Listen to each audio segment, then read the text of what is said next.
wish I were a duck. Now that would be something. Hey there, Seraph. Hey there, Afro. Welcome in, and thank you for joining for another AC Valhalla stream. I'm just trying to get the game started, but it's like on the starting screen for quite a while now. Actually, I had to close the task and try again, but with no luck yet, so... Okay, now it actually loaded. That took like way longer than usual. You've made a career out of staring into space, ain't you? It's like that, is it, Seraph? Well, I've got something to say to you as well. You look like a moron. I like how they both were Arthur Morgan insults.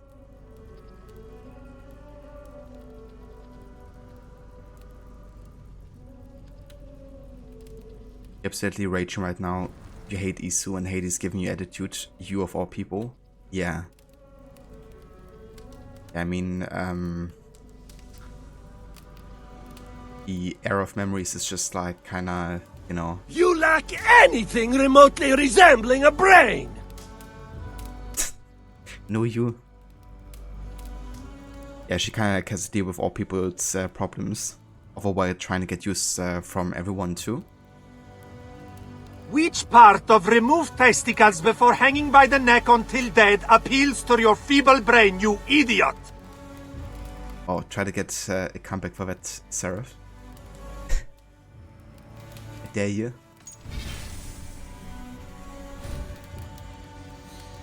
Alright, so currently at about 52 hours played, and we just started the GLOWECESTRESCIRE story arc. Done about 2 missions so far. And yeah, the plan for today is to finish off that story arc and to also make a start on SNOTINGHAMSCIRE. And after that we only have really 2 story arcs left in England. One before we actually leave for Norway and unlock the actual ending of the game. So yeah, I think next week when I come back from my vacation we'll probably get to finish the game quite soon afterwards. But yeah, for today we still have some and quite a bit of regular content, so we're gonna focus on that, all the while trying to keep our detection count as low as possible. Currently at 8 detections still total, and yeah, I wanna of course keep it as low as possible. I'm honestly surprised that we still have such a low count after that amount of time. But I guess the exceptions I had to make, and apart from that, you know, the game has been running actually pretty good with the stealth challenge. There's of course like the odd bug and Orloc's detection, but overall I think it's a system that works much better than it initially did. So I do think they actually fixed quite a bit about the buggy stealth behavior, even if it isn't perfect, but it can't be said for any AC game. God of War free him. God of War is actually the games I was thinking about recently about playing as well. Because I've never played 1 to 3. I've only played the 2018 remake. But they look really fun, and they're kind of like the opposite of my open world RPG games. Just like linear hack and slash, pretty much. I do want to get to those games eventually. Odyssey feels a lot longer than Valhalla somehow. I think part of it is also the amount of grinding you have to do, to be honest.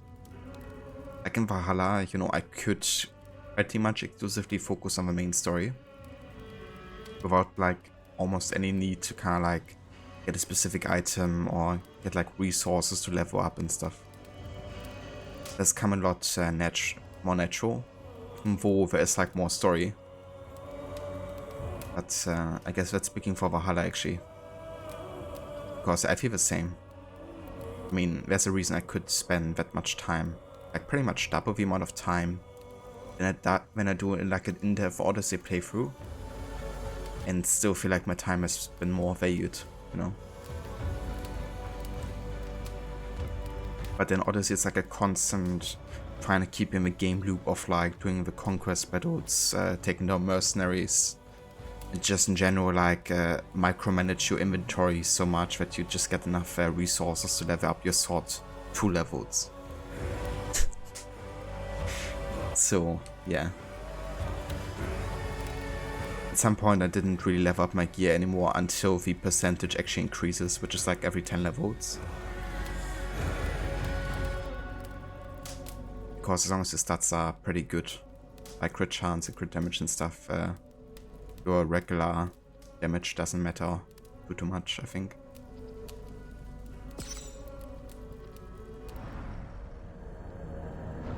But yeah, I'm kind of glad that I skipped Odyssey this year, to be honest. It's the first year that I actually didn't play Odyssey since the game released, pretty much. But yeah, it was a much needed break.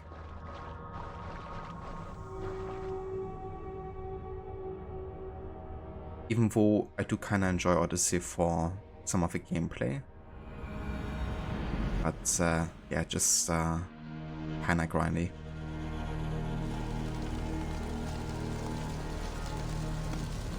Yeah, last time we stopped here at the Druid's cottage. And we solved his riddles to convince him to give us the location. To kind of like help us identifying special herbs that were used to kind of like poison somebody.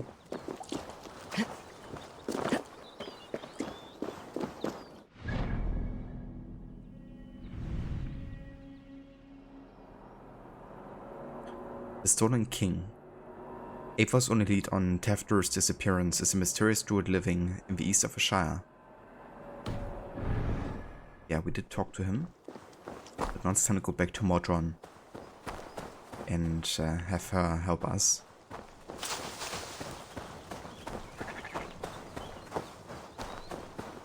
Yeah, it does happen eventually, Afro. It's actually a really good table that someone did on Reddit, I think, which showcase which item is best to dismantle or sell. Because specific items, of course, give like a lot of specific you know, resources. So maybe we could use that to identify which gears are best to dismantle. Get lots of leather.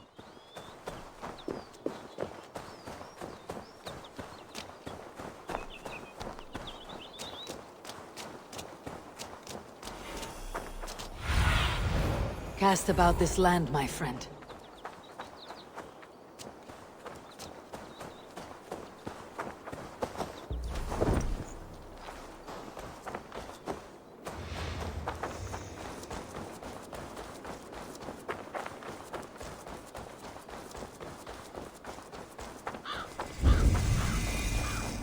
I can see Modron ahead. How far has the search for me stretched? Far enough to say it's best you stick to the countryside and wear that disguise. But Tefder's body has not been found as yet. That night was full of drink and merriment. I do not remember much, but I had no quarrel with Tefder. A sorry tale. Did you learn anything from Halewin?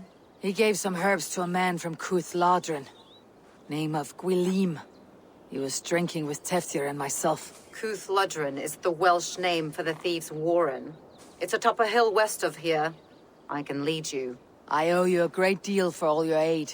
You did not have to trust me. Tefder's fate is to my interest as well. This is a troubling development that I hope to get to the bottom of. I just had to think of The Last Kingdom again. A show that's also kind of like set in the same, you know, like area and with similar kind of like historical characters. And there's kind of like a part in the story, I think it's the second season or third, where the main character is also kind of like using a disguise with like a horse's head as a skull. And he also uses it to kind of like strike fear into the heart of his enemies, especially his blood enemy, that was also responsible for killing his adoptive father and family. There's actually like similar themes going, you know, where the main character also is trying to seek almost like vengeance, like Eivor does in the beginning with Kurt with the crew. It's kind of funny because there's also a character that has very similar name, also with K, and is also called the crew, having like a very similar you know, position of a narrative. And there's even like tons of voice actors that they got from the Last Kingdom to work on Valhalla. So I feel like Valhalla actually has quite a bit of inspiration taken from that show.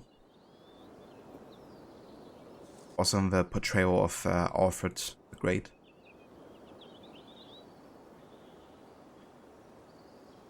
But yeah, give me just a second, then we get started with this quest here.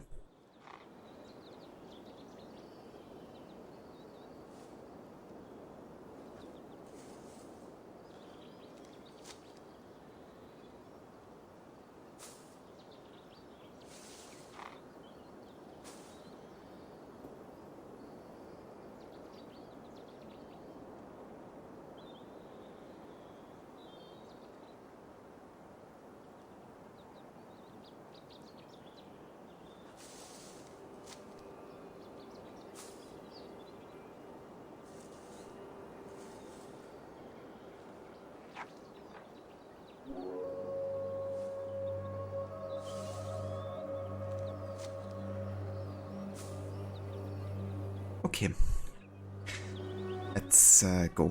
Let us make haste then. I must find Gwilym and regain my honor.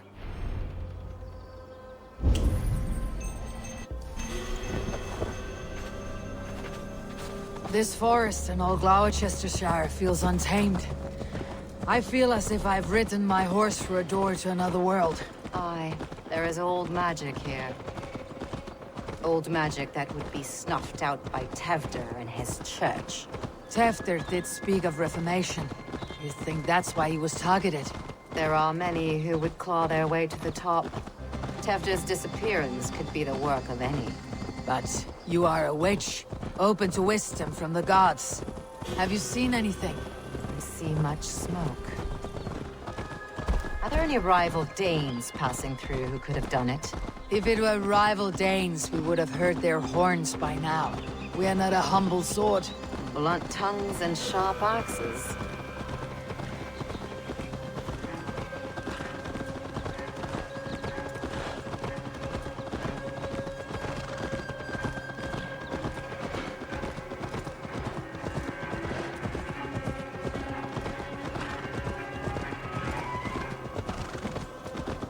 Ladrin, the Thieves' Warren.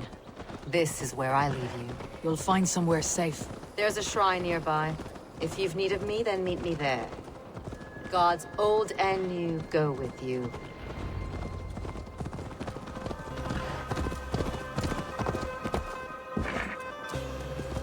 Let's focus camera.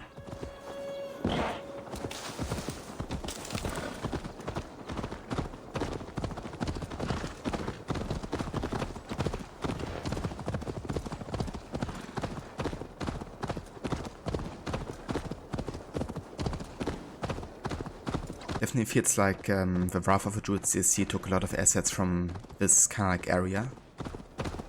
Like visually speaking for sure.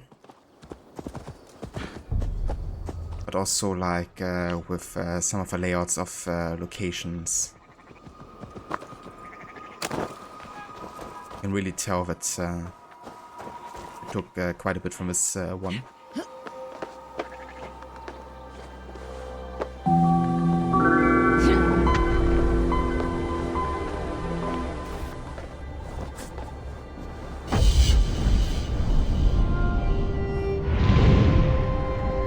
So hey there, David.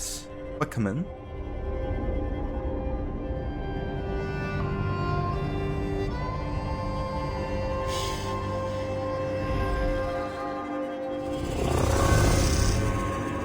Where is Charles Lee?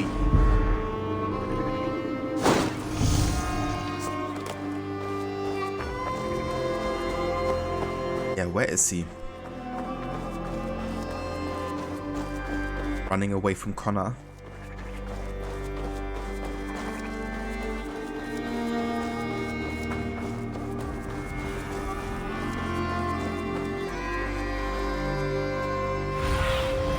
go. My eyes.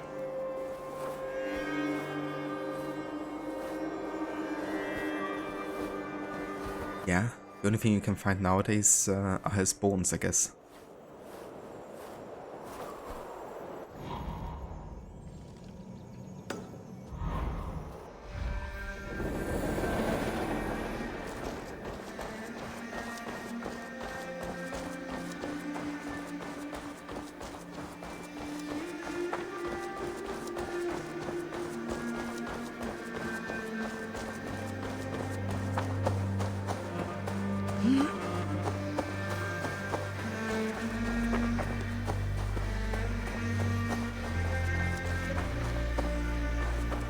Attack on sight here.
Fuck?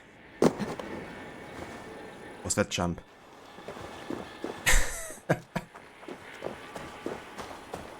Holy shit. Okay, I'm gonna have to clip that because that was really weird.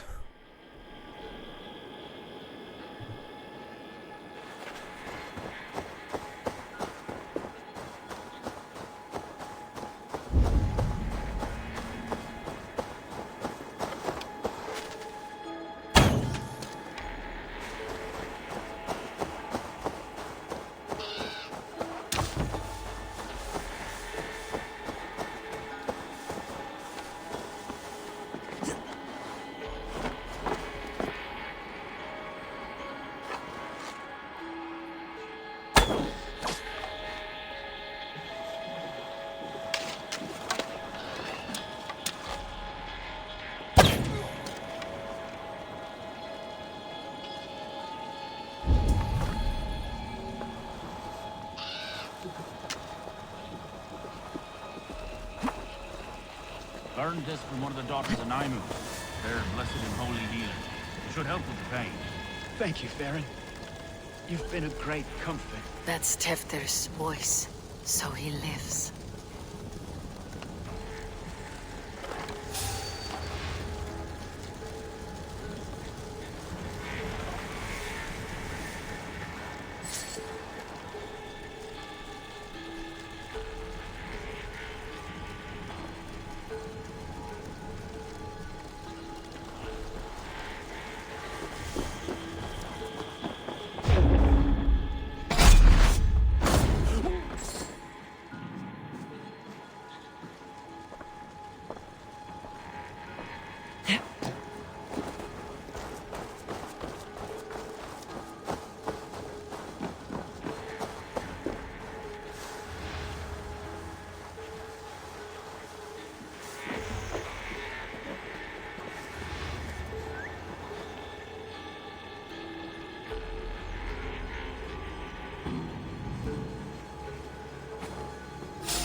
Must be where Gwilym is hiding.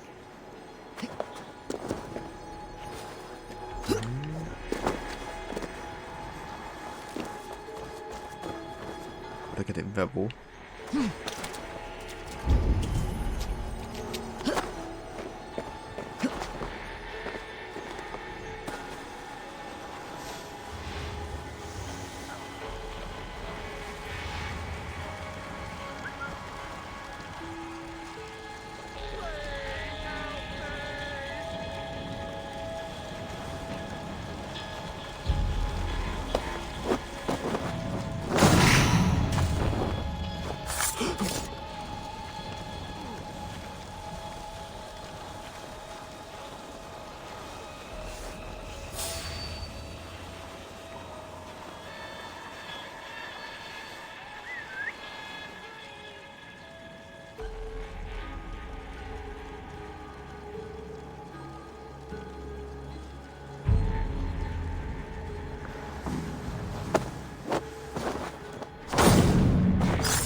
What the fuck? Okay, yeah. That's what I mean. You know, in most cases I have to make an exception because the game is like straight up bugged. Like this ability is like supposed to work 100% of the time. Unless there's like an obstacle in the way. Like, you know, kind of like a wall or something. Which wasn't the case, so... You know, man.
One of these. What the fuck are they doing? Why are they in conflict?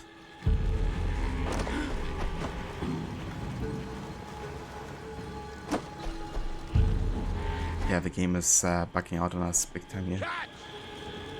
Come on, come over here. I swear.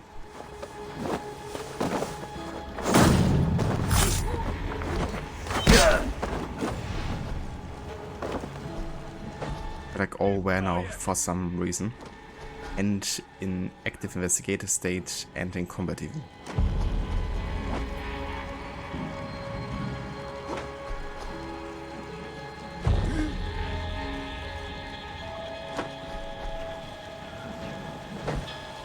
Take this.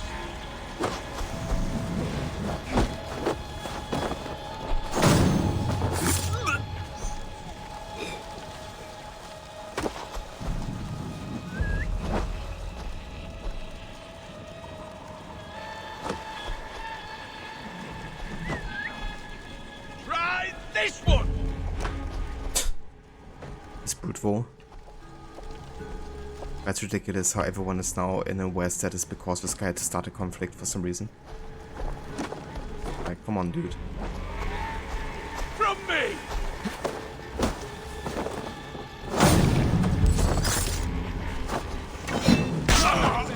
Okay. He's dead.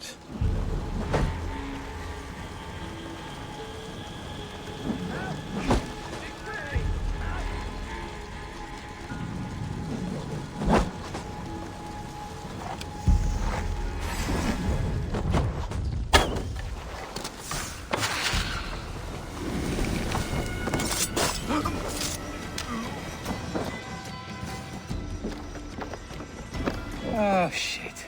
Oh shit is right. Eivor, you're alive. Have mercy! Our under orders! Elderman Coonan, he gave us coin to dispose of Tevdir. Then he should demand it back. Shit sells swords, you are. Cannot kill a single man. You made a poor choice in scapegoat, Gwilym. And we thought that if we kept the lad alive, we could squeeze Coonan for more coin to keep it secret. Coonan is meeting his end in the Wickerman at the end of the Samhain celebrations. Look, we wasn't gonna kill the lad. We've come to like having him around. Tell her we've taken care of you. Coonan did this? Why? I've done nothing Oh, gods, is he dead? Wake up! Wake up!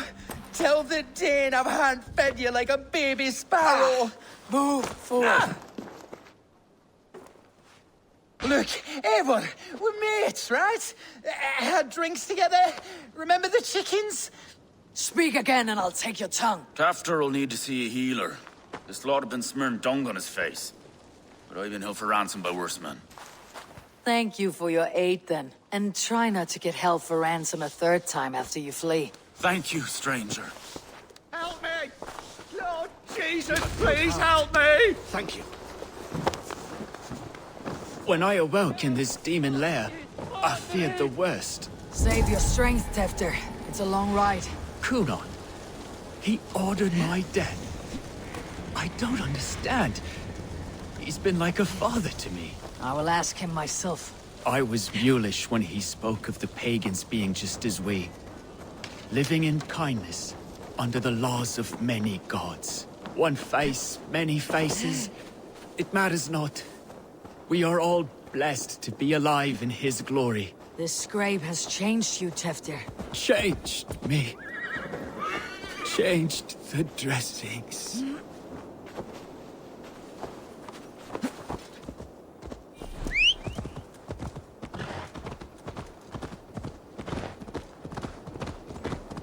Yeah, sit tight, Tefter. You're gonna make it.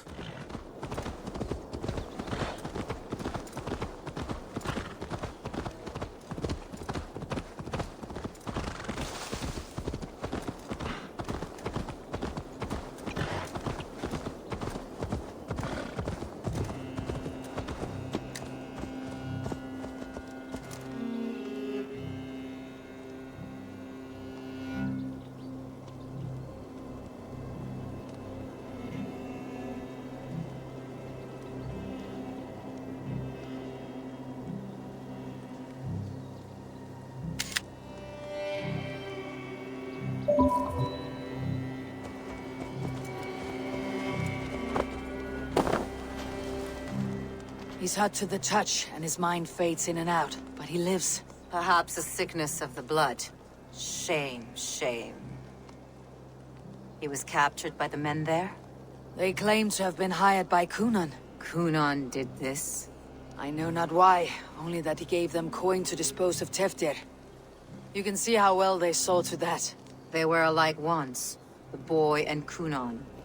God-fearing Christians arguing the nature of life with me. But he softened. Men do great evil to cling on to power and save their skin. Perhaps he means to put Tevder to flame in his place. Does not the right demand the leader? If he made the lad's body Elderman, then it would still be right to sacrifice. Then he's not safe until I've dealt with Coonan. Can you tend to his wounds? I'm a very good healer. But if the gods want him to join them, I cannot stop their will. Eivor, what will you do with Coonan?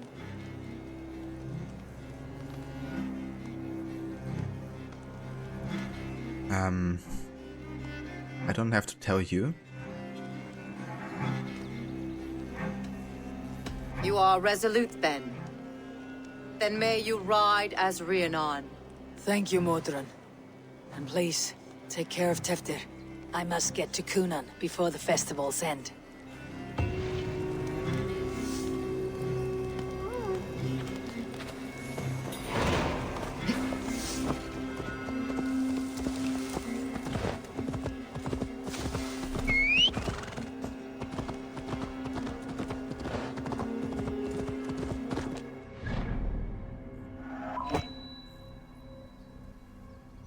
It's actually a Zealot we could fight over there. do that.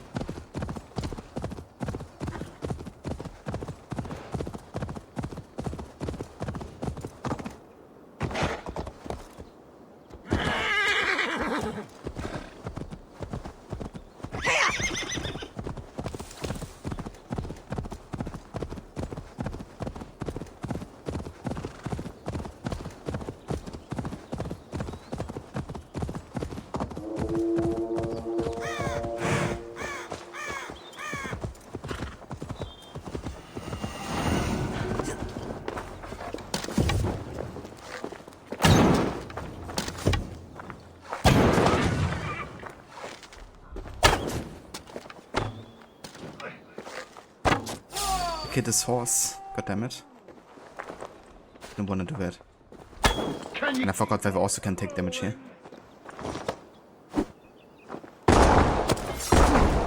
Oh shoot. If it hits me, I'm fucked.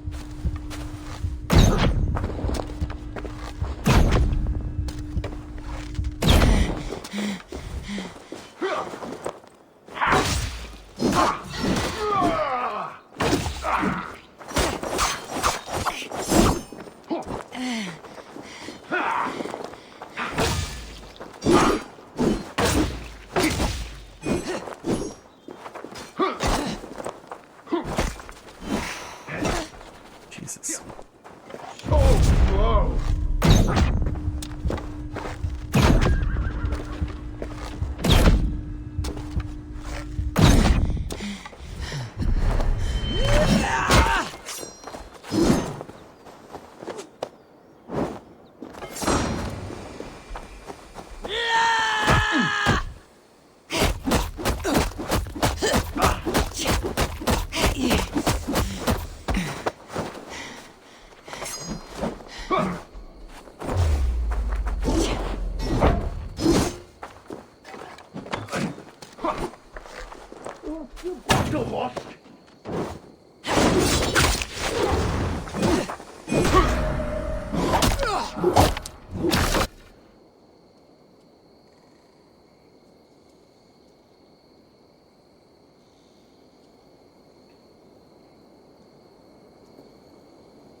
In these old worlds, I used to lie down and pray that the leaves would cover me. That I could drag them over me like a blanket and join Cernunos in a bed of leaves. Tuck me in, stranger, with a song. The sound of Odin stomping on your bones is the only song you'll hear. I'll handle it! Yeah! You'll be Greco!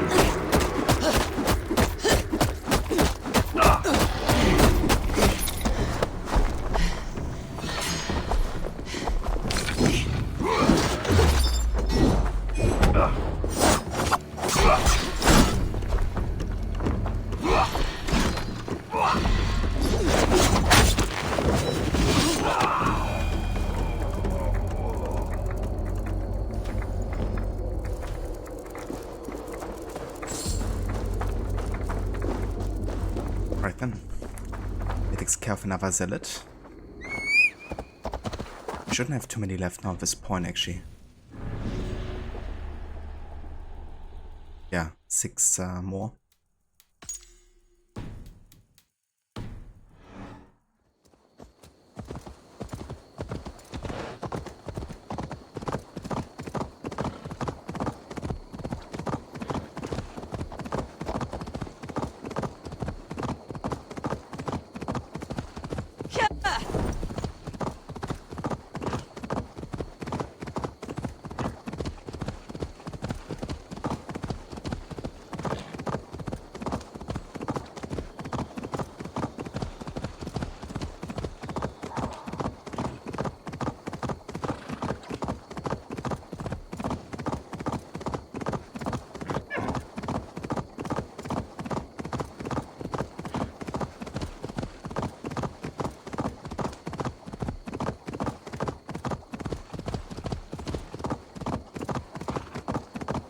going, please. If they see me, I must find Kunan before I'm spotted. I'll kill you.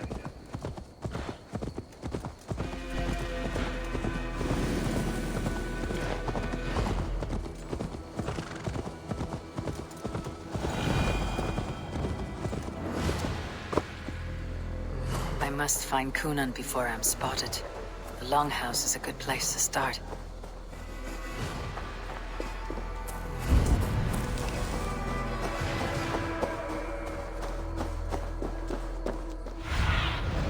Have a look, Sunan.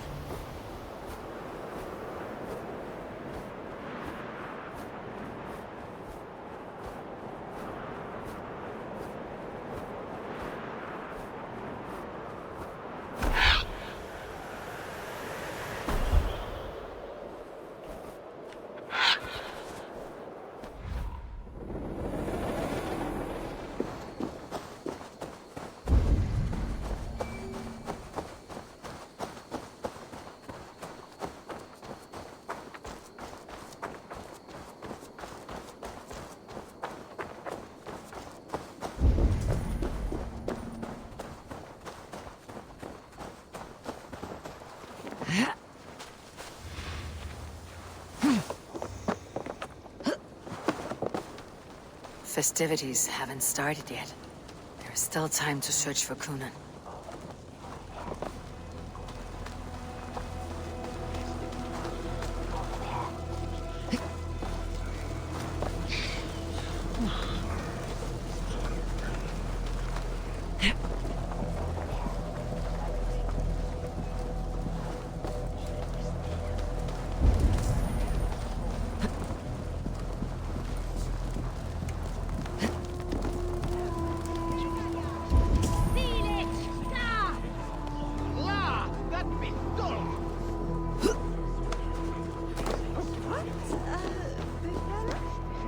Where are you, Kunan?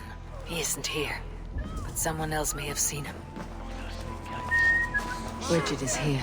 I shall polish my ears in hopes that a word of clarity will slip through them.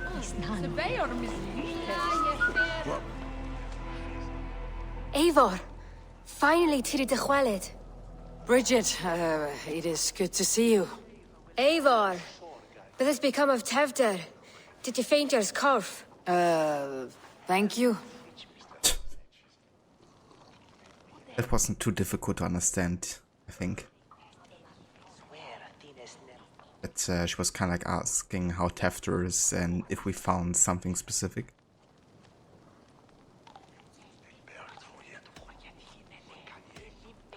Bridget! I found an abandoned bird nest in the rafters. I'm going to take it home to Mother. If you cattle it, then the babans will do it all a lay got. It's you again! The Sowan Butcher! The Sowan Butcher. Never mind. Gwyneth, I'm looking for Kunan. Have you seen him? He's busy with the festival and shooed me away to Bridget. Would you like to see some magic I've been practicing? Can you show me to Kunan if I say yes? Just one trick, and then I can show you around. Okay. So reach into this pouch.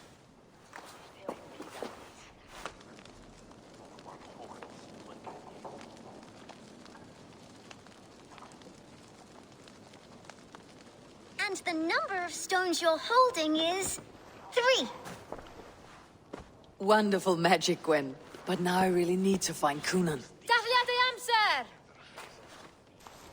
Come on, let's go find him. There are the church ladies. They don't like the festival, but Mama says they come anyway to cluck cluck like hens. Do you want to see another trick? I can pull an acorn from your ear. I would know more about you, Gwyneth. You're certainly an odd little bird.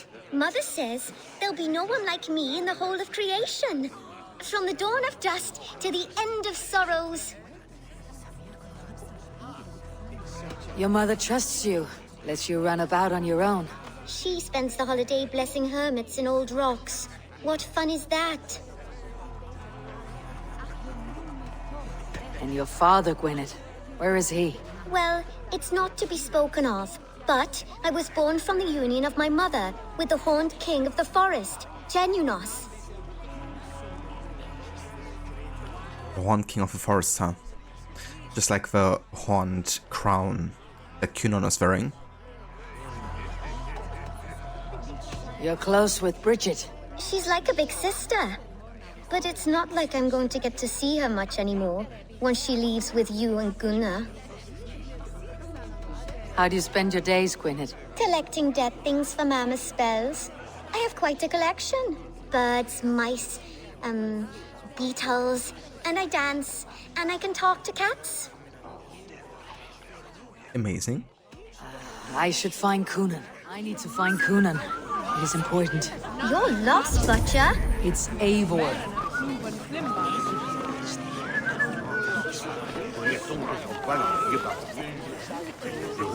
Is he going in this direction? Why the hood, stranger?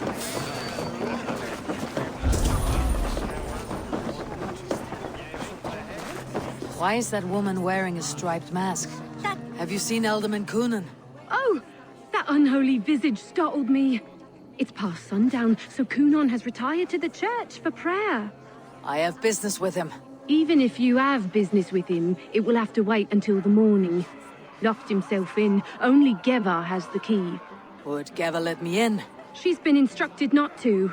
Not that I can see her following a task so simple. Girl'd forget her own head if it weren't attached. Thank you for your help. I will speak with Cunan tomorrow. The key is held by someone named Geva. I must find her.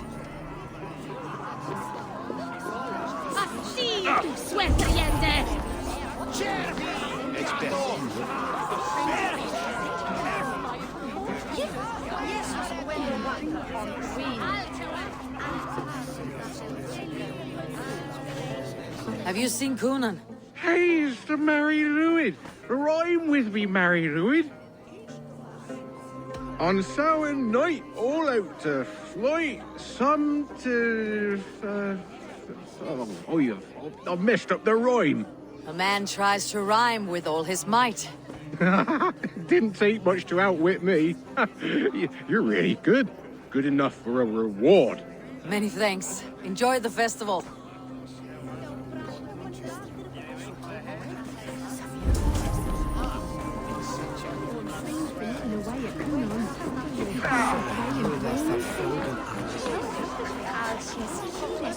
I'm looking for Gloucester's Alderman. Well, the one who still draws breath is in the church. How do I get in? You're not supposed to get in. No reason to enter that dump anyway. Fuck, you'd have to get me very drunk to show you inside. Sounds like some ale will loosen his tongue. I mean, challenge accepted, I guess.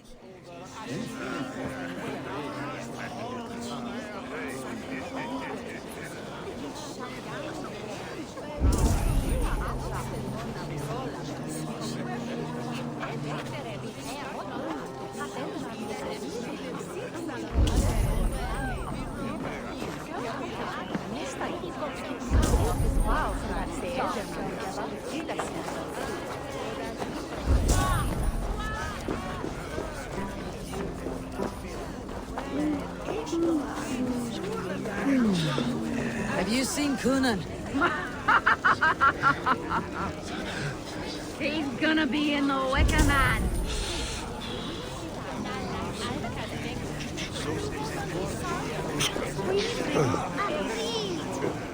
Have you seen Cunan?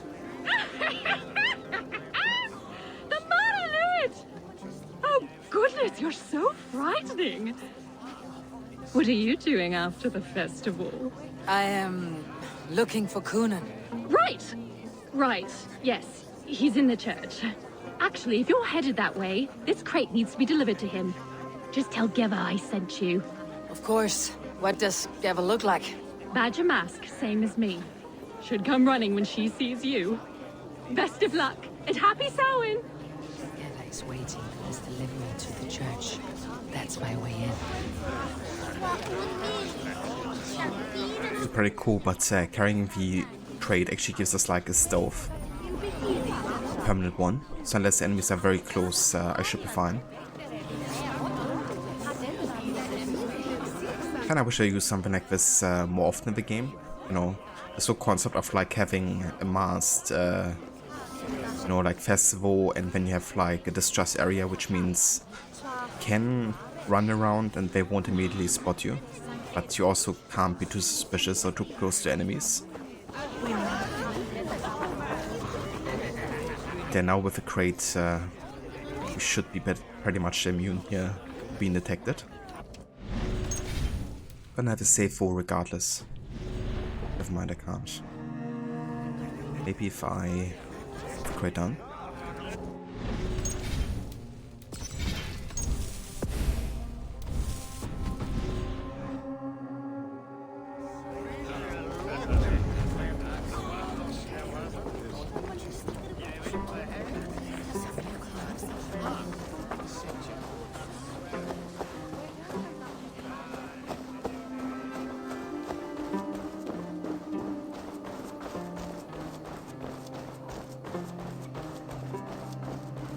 Right, gotta keep my eyes peeled for that crate. Ah, the crate! Yes, yes, come this way.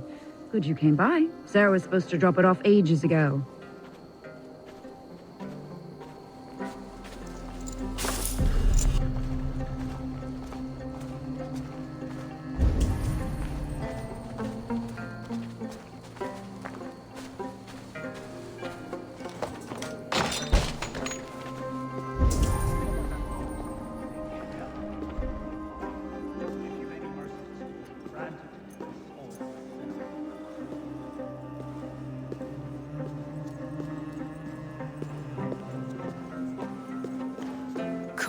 Inside. I must find a way to get in.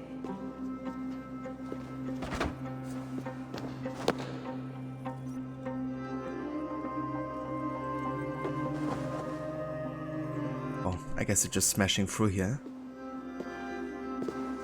Wanted to avoid destroying, but guess we have to.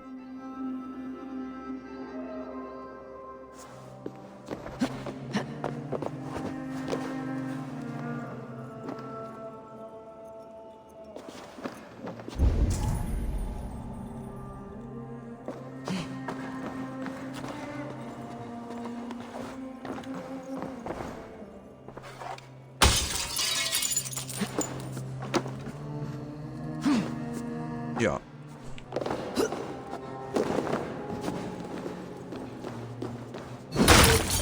There you are, Snake Tongue. Eivor!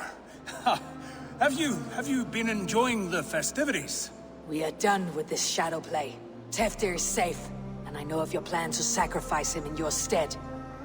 You think I mean to escape the flames? I go to the Wicker Man gladly, but I will not leave Gloucester in the hands of the Christian Zealot. Then what? Leave your people without a leader, and an angry church ready with holy fire? They won't be without a leader. Modron will sit upon the Horn's throne. Are you telling me that Modron lied? Ha! We've turned you in circles like a dog, haven't we? Modron was the architect of Tevder's murder, Eivor. All to take control of Gloucestershire for herself. It would be a hard grasp to hold, surrounded by Christians on all sides. There was no other way. She had a vision. Tevder framed by flames and burning.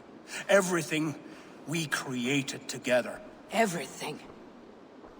You and Modron. Then Gwynedd. A man must get his house in order before his death. Feather his nest for his children.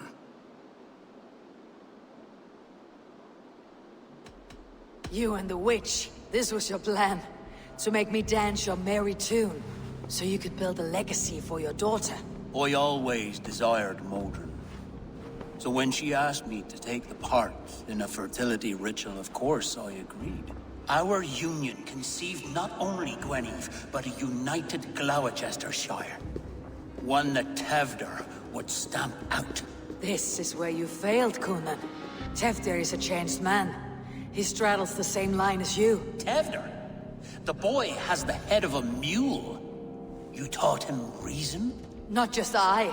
The kindness of bandits and strange Britons. He embraces Christ and Chernonos alike. Shit. Prophecy is a strange web, is it not? Tevder's reformation just needed a kidnapping and a dedicated Dane. Eivor, Modron will have taken Tevder to her forest temple. If you make haste, you might be able to stay her blade. I have much to attend to here, otherwise I'd lead you myself. Go now. Unless you plan on killing me first.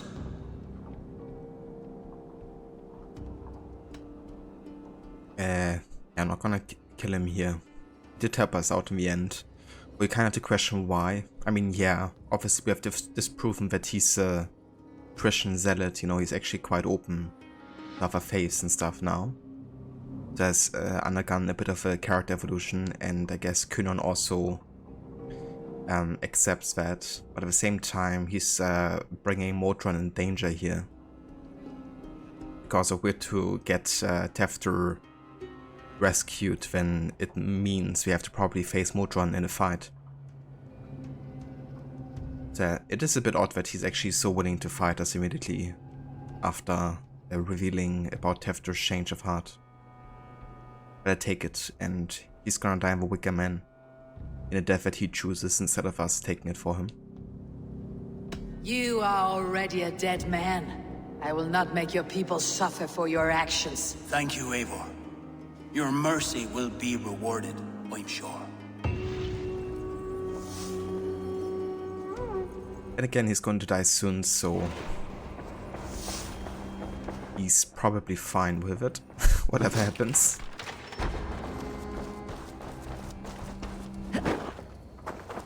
Does it do as well as they say, though?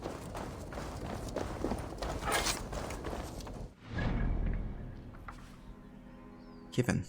Time to find Modron.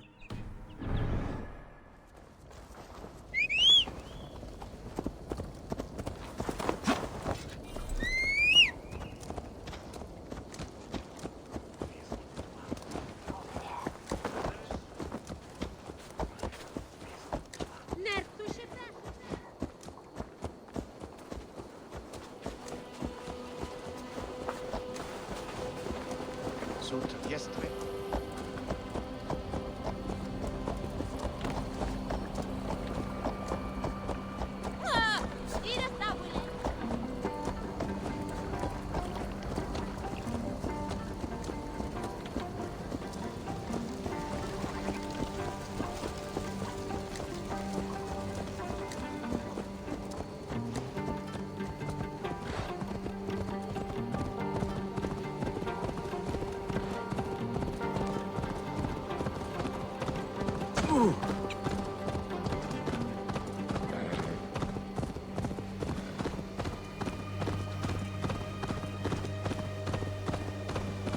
That's the one!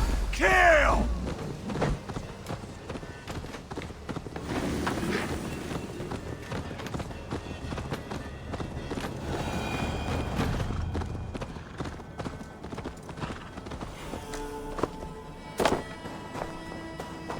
Yeah, this whole atmosphere here is very reminiscent of Wrath of the Druids DLC, I think.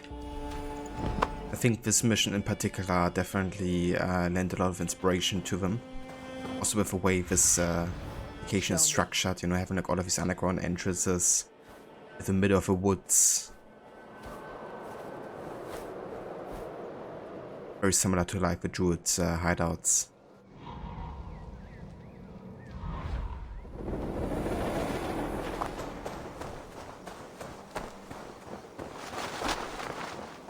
I should be cautious around here.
open my eyes soon.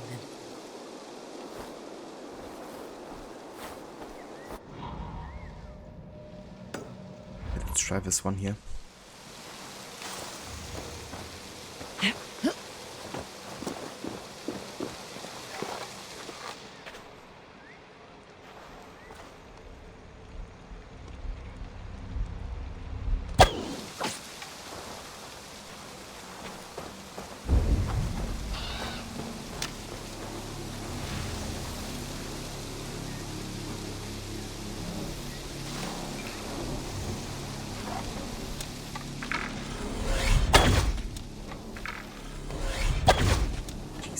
Okay. Didn't want to hit. Not good.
So wasn't this entrance here? Let's have a look at this one.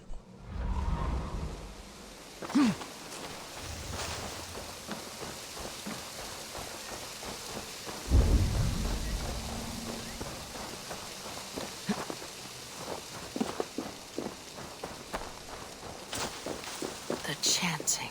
It's faint, but I recognize Modron's voice. Do you want to have a quick save here before we go into that entrance?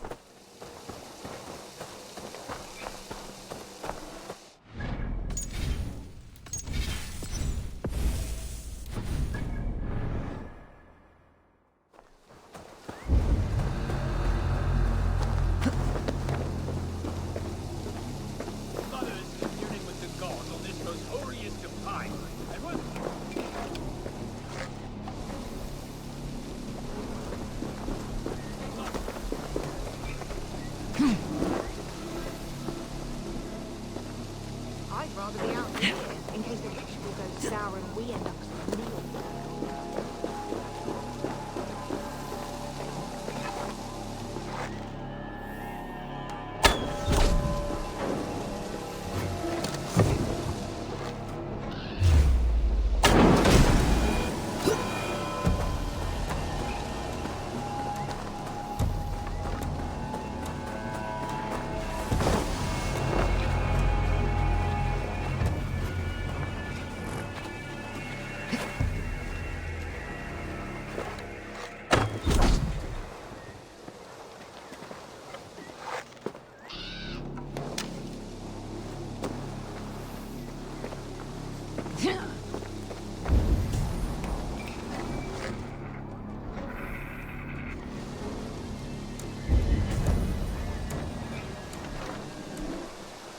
So healthy.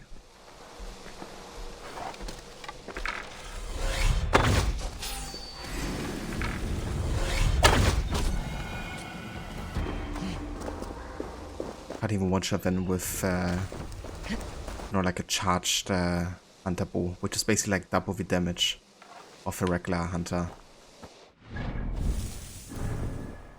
Yeah, I think it's a bit annoying because I actually have like my bow fully upgraded and we're not even facing like the highest level enemies here. And I can't one-shot them with a headshot. A cool game. I feel like if you have fully maxed out a weapon like a bow, then you should be able to headshot anyone. Unless they're like a brute or something. Then I kinda get it. Like regular enemies, I think should be one-shotted. And with double damage, you know, for sure.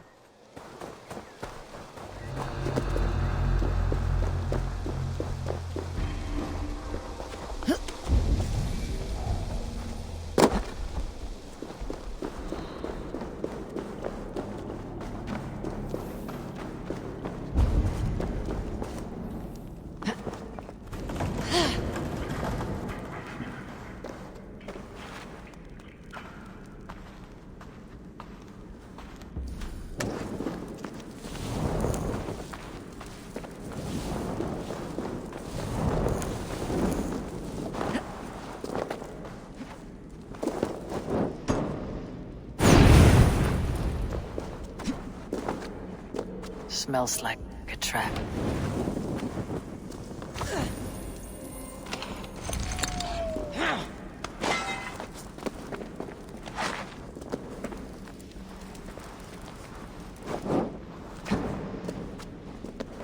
Easy now. Something's not right.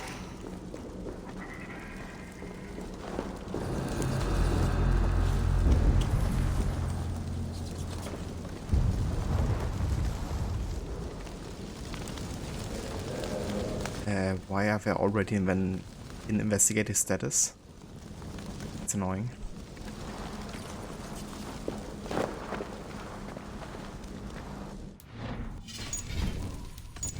Means even if they spot me on like a high distance, it's like an insta detection pretty much.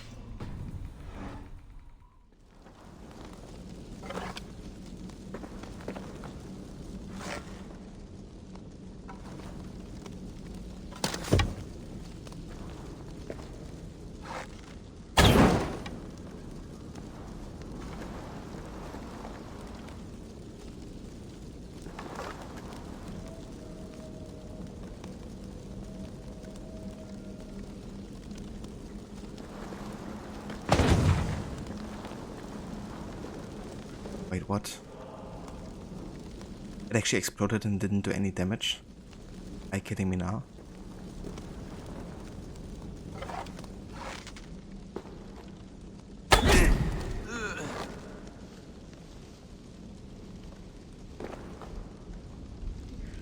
Why can't I shoot him?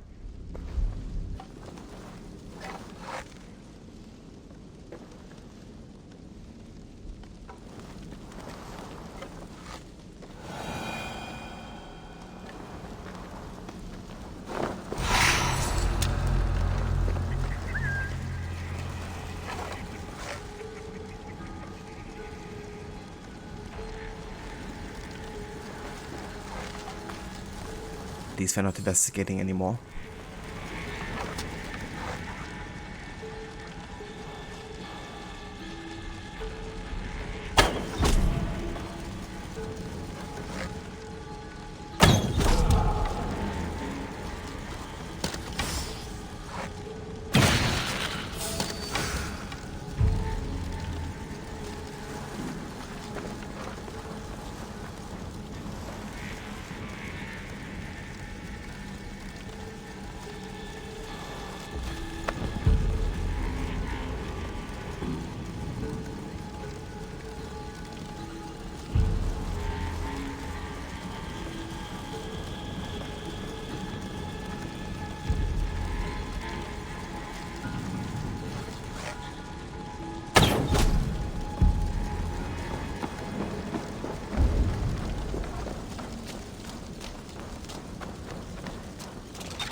Okay, she's gonna stand there and look in the same direction, what? Come over here. What? Very logical AI behavior there, I would say.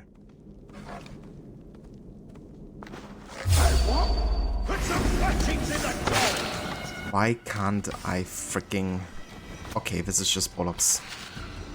I'm not gonna count this. See that? Arrow is in the air.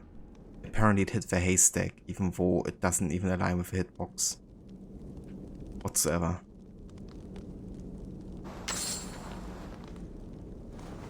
Yeah, today had its fair share of like bollock stuff happening.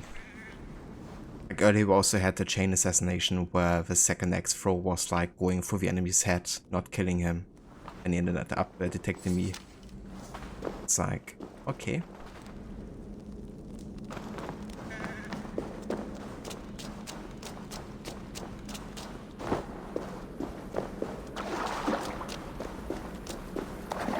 Whereas yesterday we didn't have one like bollocks detection whatsoever. We've done like 2 entire story arcs. I guess also very circumstantial.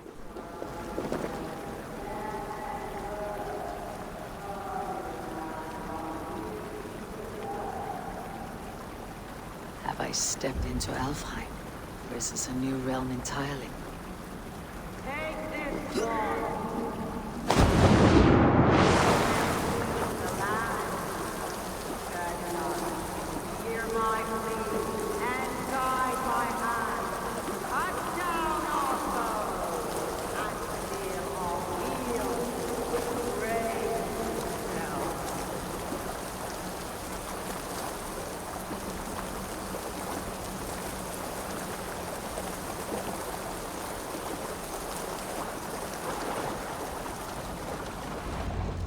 Sweat and blood, death and birth. Turn this man from beast to earth. Modron, stay your blade or die at my hand. I should have known Kunon wouldn't have it in him to quarter you for the dogs. It's a cold bitch who throws her lover to the wolves for her own crimes. You understand so little. No matter. Let me enlighten you with the fury of the gods! Take this!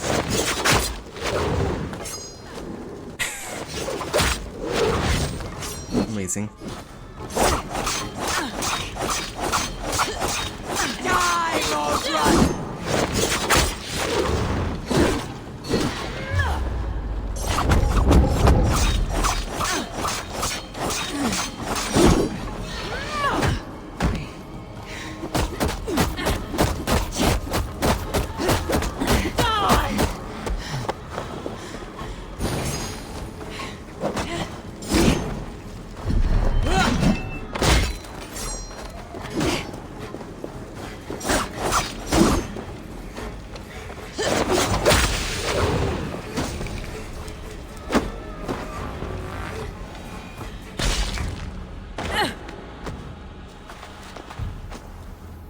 Do it then.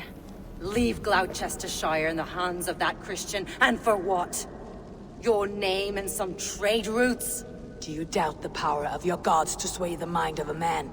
Tefder is no longer the Zealot you believe him to be. A man will lie to save his skin. When you are gone, he'll gut me and burn my people. The gods showed me this. Kunon spoke of your vision. The Nornir spin their fatal threats. But without your plan, his heart would remain unchanged. Then I have no regrets.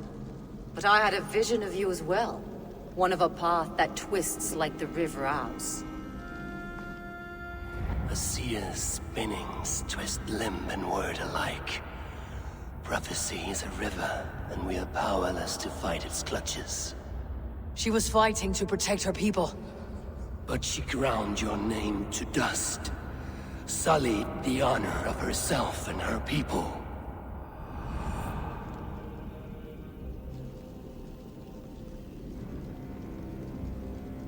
it's kind of interesting that Odin makes a case for that destiny is kind of like a river. You know, like it's linear and you don't have any choice about what's gonna happen. You know, it's already woven for you. Even though he tried his hardest to fight fate, you know. He knew he's gonna die in Ragnarok by the wolf Fenrir, and he tried his hardest to avoid his fate. But I guess ultimately he died because of it, so maybe this is his realization.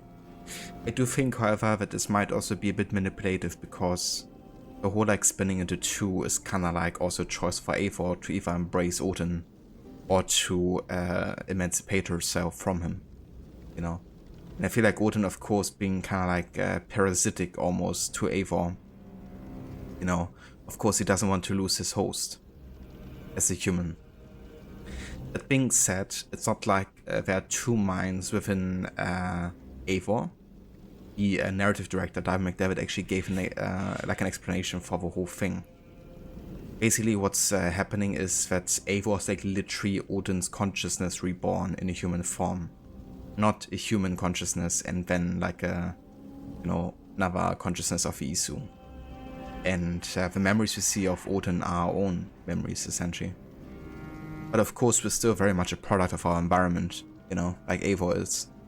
And that's where Eivor differs from Odin, because it's just like his consciousness, but in a new context, having completely forgotten everything, you know, except a very few things. So it's kind of like a reset to zero. And yeah, it's kind of interesting. I think it really gives another layer to the whole like Odin and Eivor scenes, like we just saw. I'm gonna make a case for Modron here and spare her. Also because I don't want to take away Gwyneth's mother from her. And it also gives Tefta a chance to kind of like prove that he won't kill, you know, the pagans. He won't go for a radical reformation by the only one church. So yeah, there's gonna be more acceptance, I think, in Gloucestershire. I spared Coonan. Say your goodbyes and keep out of my sight, witch. Mother?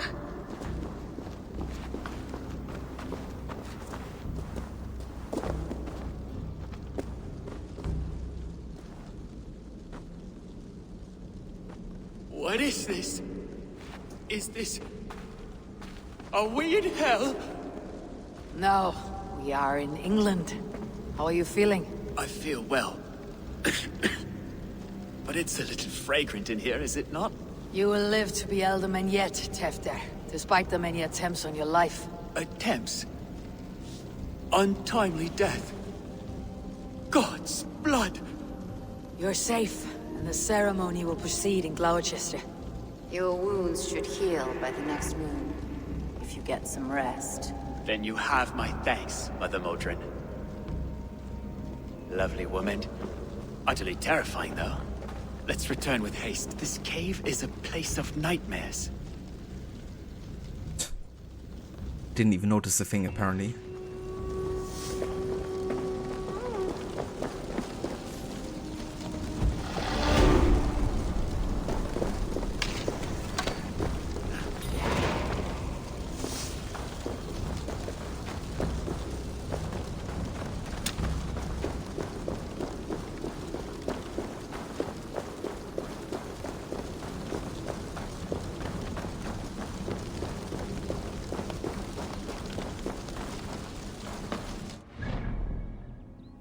Okay, I'm just gonna pop myself out of here, because this place is a bit confusing, and this isn't a restricted area anymore, which means we can actually fast travel out of here.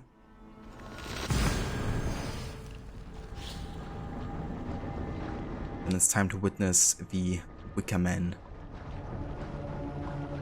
which I think is actually based on a real-life historical event, even though it did happen a bit different.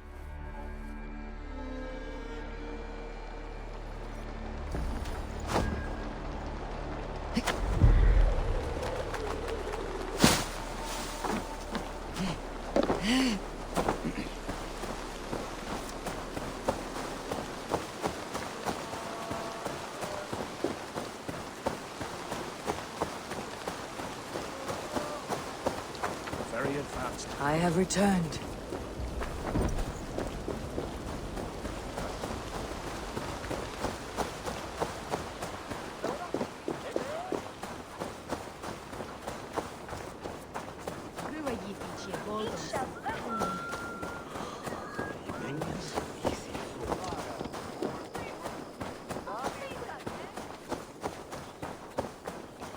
Summer said you. That's my school and that then.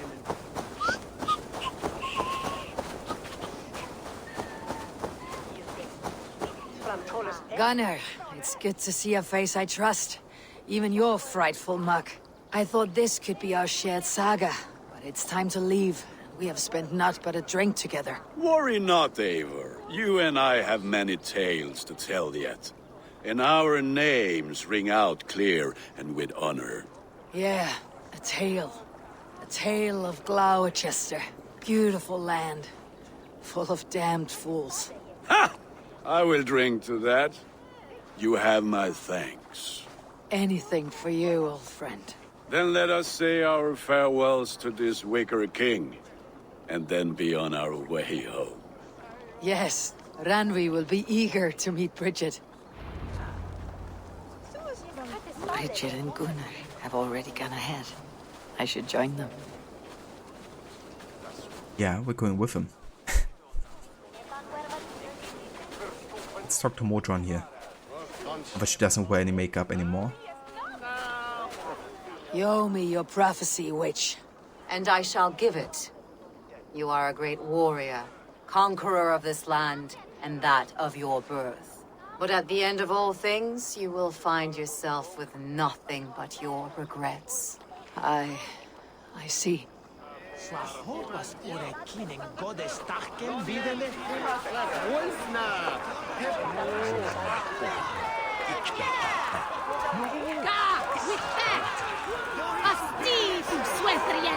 I gotta say, these last story arcs really stand out to me. I'm already looking forward to Nottinghamshire as well, which is another of my favorite ones.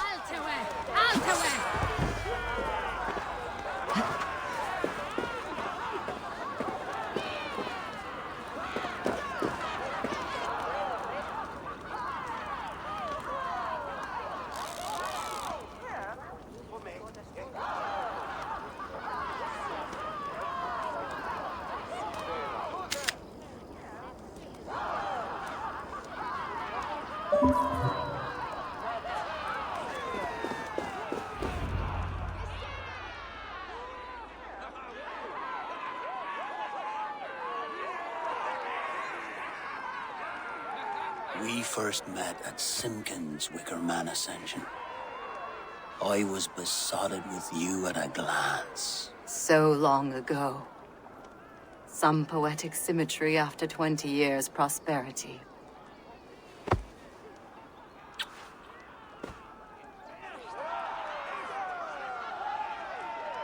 Grant. Please don't do it!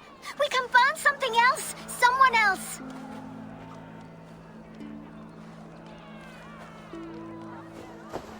Peace, dear heart. I will join the dirt that grows the trees and the barley, my body feeding the gods, worms, and even you. So I will be here. And a long, long time from now, when you're old and wrinkled like an apple, you will see me again. Father, I thought I could be ready.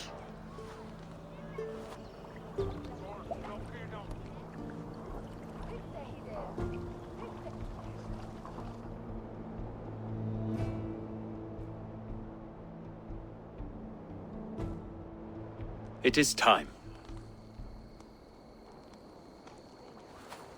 Then this is yours. This is your path, Tifter. No thorns and briars could keep you from it. And you, Eivor, friend of Gloucestershire, you have lived up to your reputation. I know you owe me less than nothing, but please, take care of them. I take no pleasure in the suffering of others. You would know this if you had given me a chance. The savior of the streets, All who dare to cross his path, he weeps in to retreat.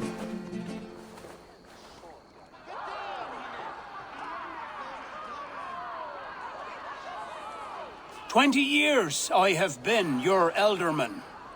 Now these old bones are ready for my last duty. I have worked alongside you, clearing fields, brewing drink, births and deaths. All growing and learning. The Wicker Man is ready, O King. Your altar awaits. I am honored to be your harvest king. With this flame set, may our crops be plentiful and our winters brief.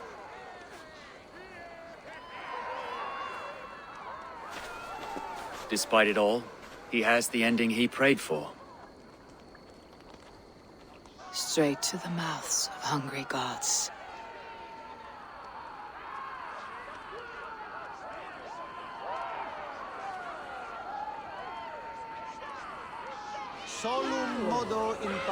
Eivor, the honor's yours. Why do I have to do it? I don't want to kill him. Praise the Harvest King! Eivor Stanley. Bloody pain! This was a freaky arc. It really was in lots of ways. Which is why I kind of like it. Why does Coonan have to go? He's saving us all, love. Also, Eivor Harbinger, welcome in. Dear God. Coonan sounds a lot like Blackbeard. Yeah, that's because actually the same voice actor. Thank you for your life, O King. Indeed, yeah. Yeah, it is the same one. With this sacrifice.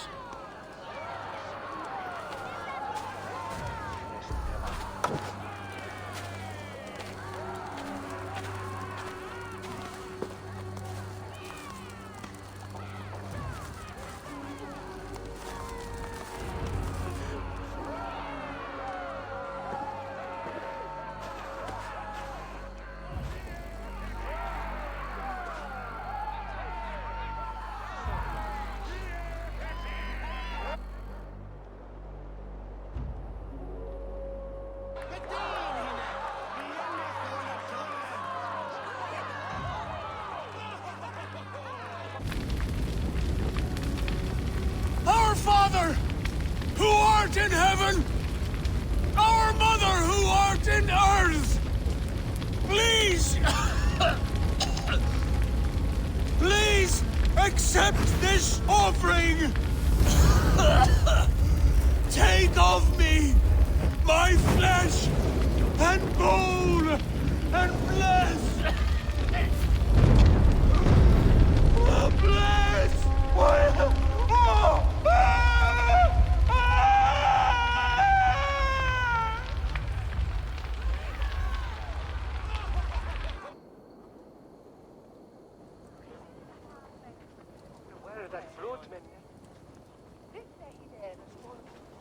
Now it seems the wind calls me back to Randi. Best tell her the good news. The good news. That we saw somebody being burned alive and realizing mid-burn that he probably made a mistake. And Tefta also seeing what awaits him eventually should he honor the tradition. Not being too stoked about it. That dude got desync big time. Yeah. Really did Harbinger. Ich oderne glazene werfon herdes remedniwe, drichten je miltsodeme, fangen werthon wagen.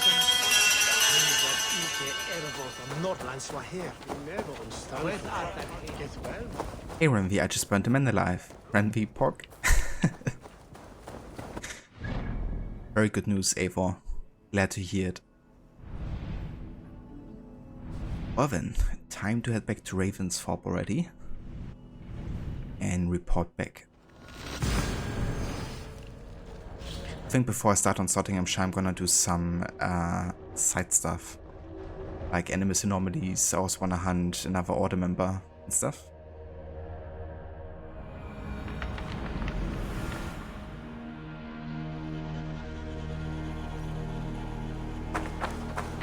Also have a look what Redder's selling this week.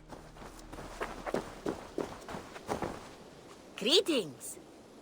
Greetings. What do you have today? Use thank God, which I already have. Okay, it actually gets reset in about 3 hours, so we can check later again. Thank you. I am sure I will see you back again soon. I have to go. See you soon. So long. Farewell.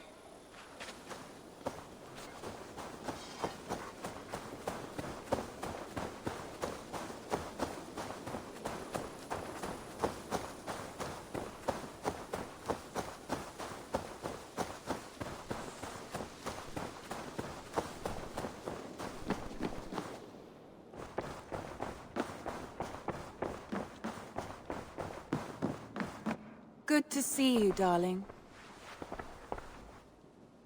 I can hardly begin to describe what happened in GLOWECESTRESCIRE. I think you will learn soon enough.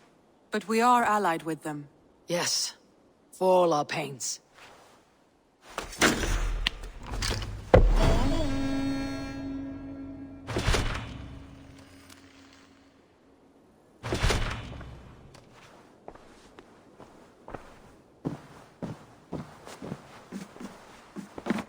Very nice indeed. Now, if I could lose the cloak, I would be a happy man. Because still having the cloak from the story arc here. Let me try something. It doesn't matter which one I choose, apparently. It stays on.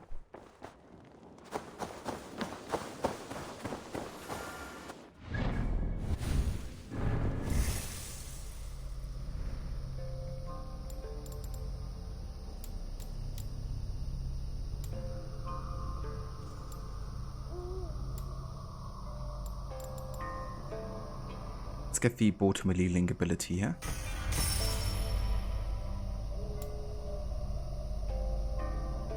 Let's also go towards Last Chance healing.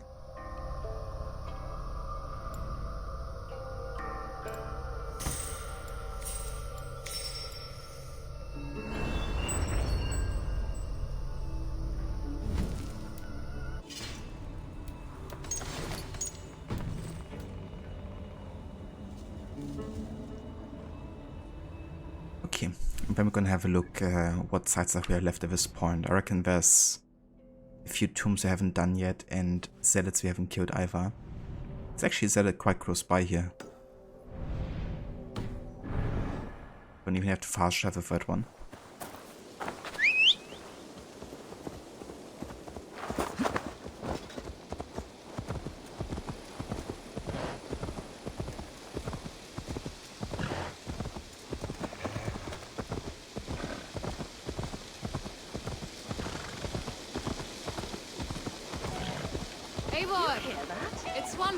Testicles!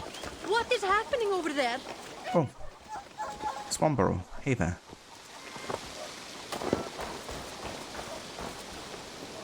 Yeah, I can't talk to her, but I can build a house for her.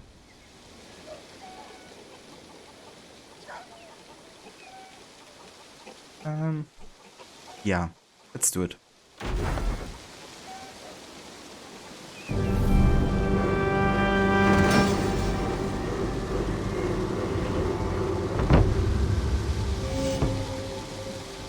And what should also be here, right? Yeah, there he is. Nice.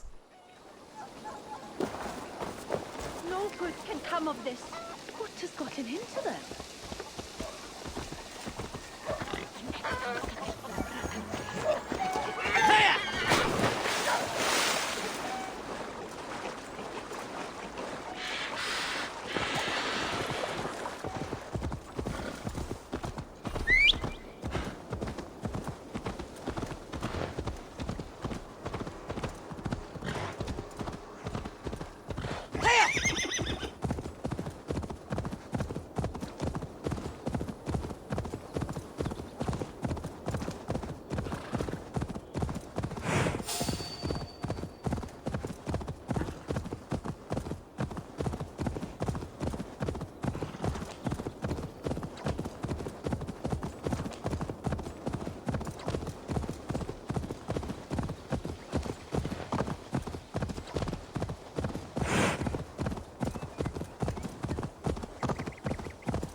There'll be bits of you all over.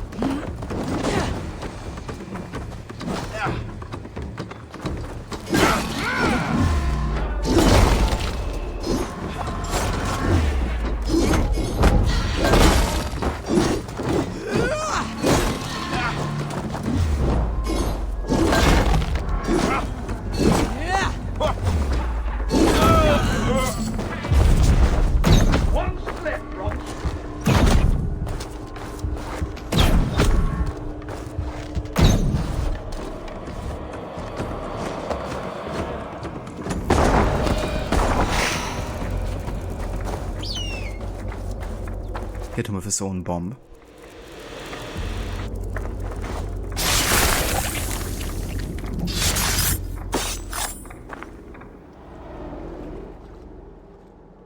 No sunlight reaches where you are going. May you bathe in serpent skins. Your name, Frown Horde, Quick the Dead, whatever it may be, is stained forever. My name is HORSA. I left silver in the mouth of my home. Please say that it is spent well and frivolously.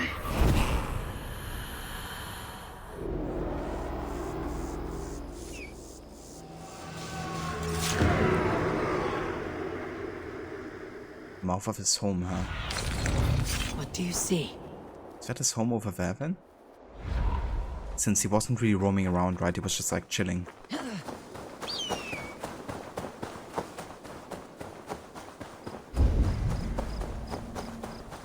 Arbitrarily deviating from your schedule, you know we regret it later, but you're having lemon cookies with chocolate pieces as lunch. I mean, that's fair. Kinda like crave it. Sounds very good, very nice. I hope you enjoy. I cannot even weep.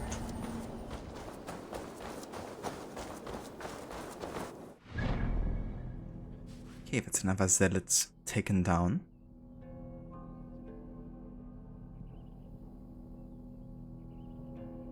Okay, I think I'm gonna go to fight this zealot here. WODEN, finally. He kinda beat our ass when we were in Kent the first time because it was like 100 level above us. But now we're much closer to his level, so we should be fine taking care of him.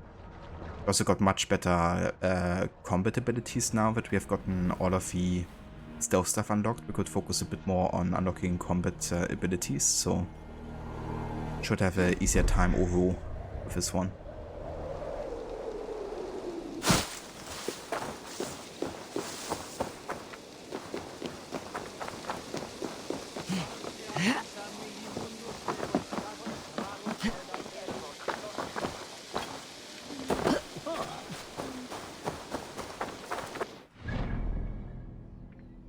Yeah, he has roamed around now at this point.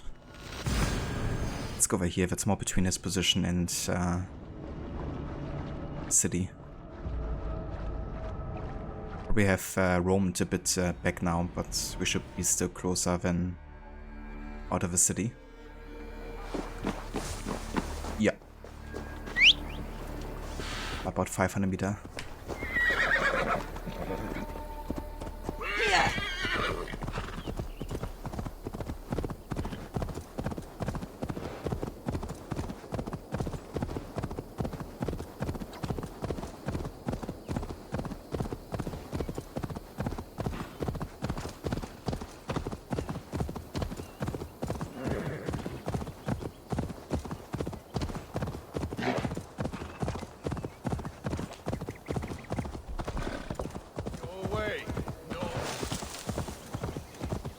Like me here.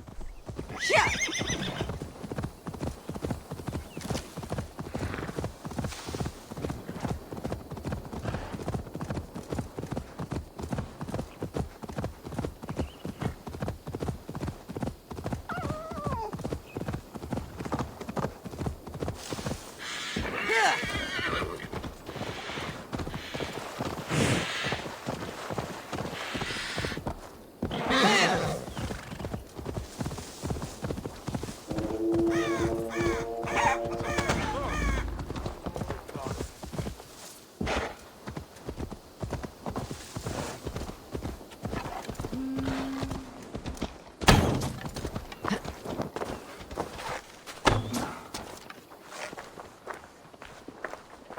I was about to say, why does it take so long for him to notice me?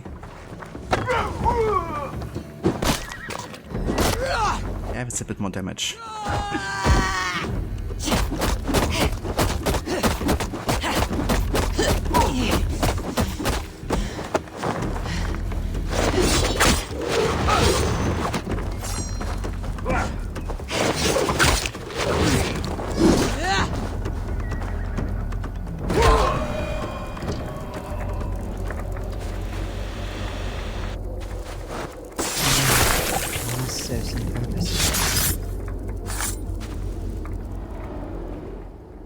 No more winters for you.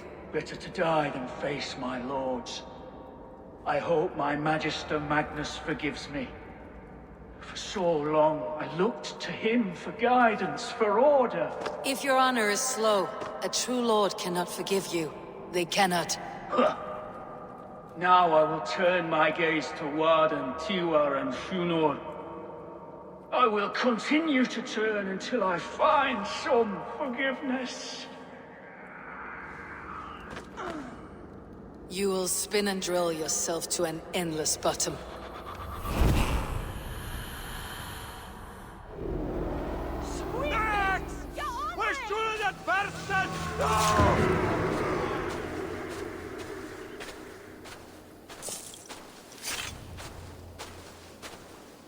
Mysterious HROTHGAR tablet.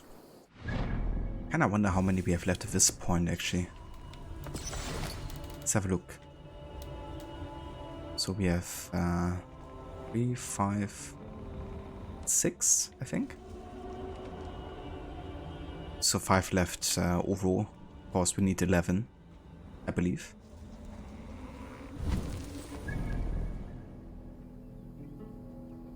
Yeah, that's how I actually headed next, because we have a cave over here, one of these tombs where we get another tablet from.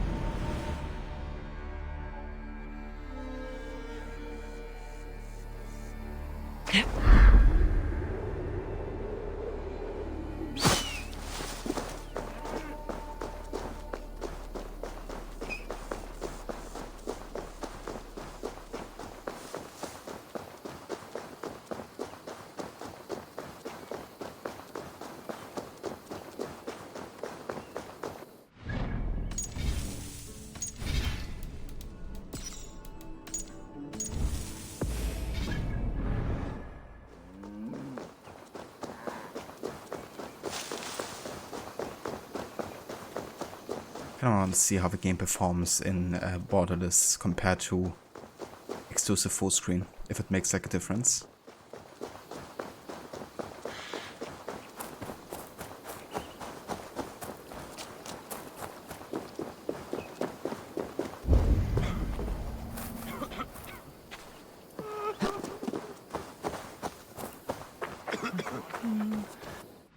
Doesn't seem like.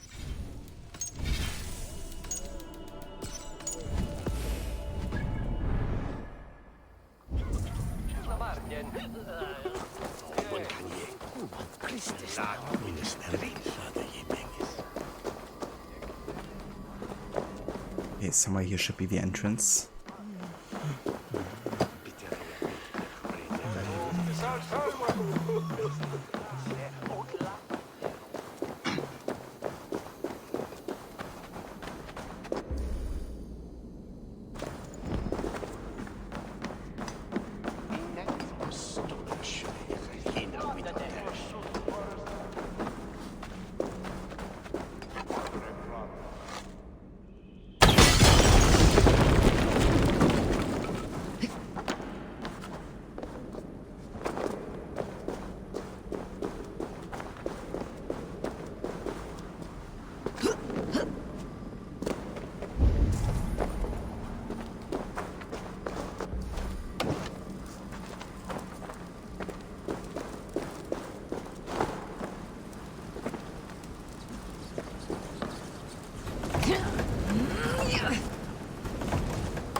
can't go wrong with water, right?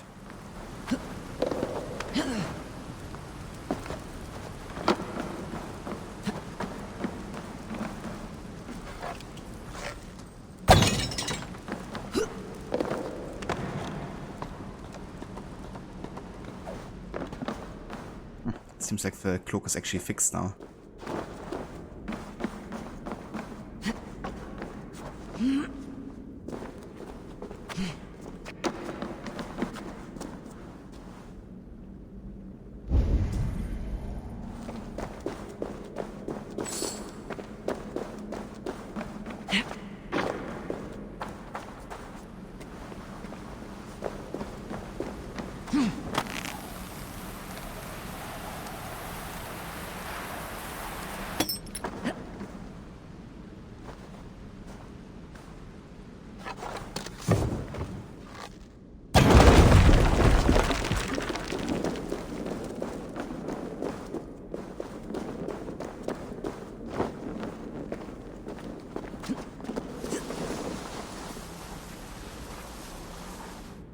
And they've left me a challenge.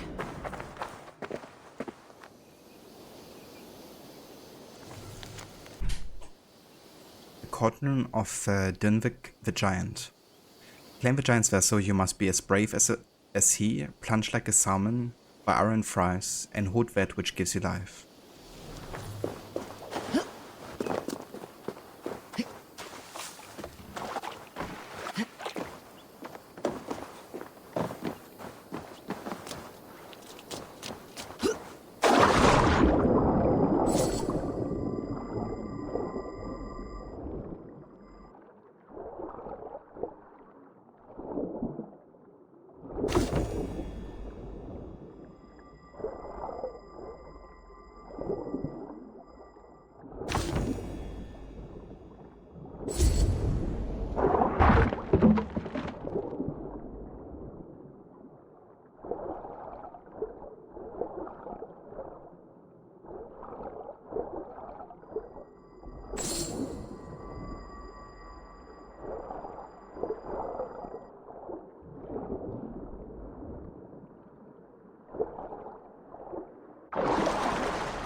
That's a tablet, actually.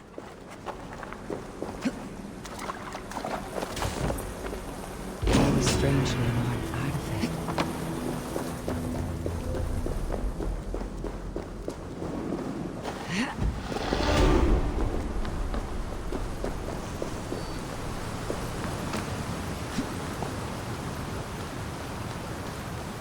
Are really Stanley. That's cool. I didn't know that. Is it something that you learned?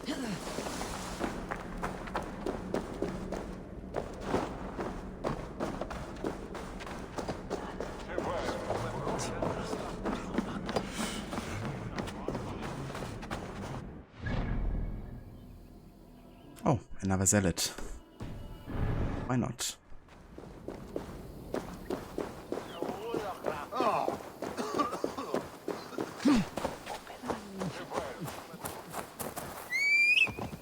There was a small treasure chest somewhere here. It was driving me crazy. I had a couple of those chests in my playthrough. I did like absolutely everything, including all the small chests. Probably never gonna do that again.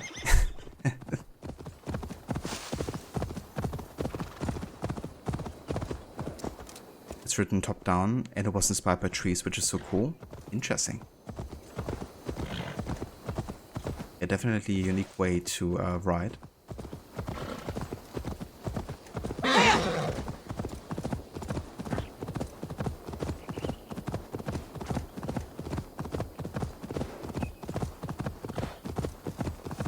Also used by druids. Makes sense, I guess.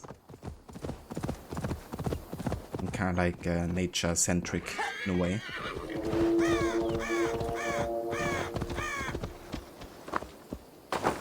This guy even has a pet cow, it seems.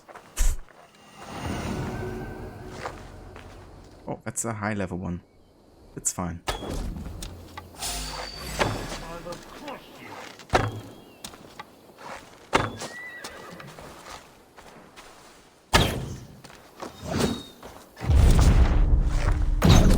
Can't stop me!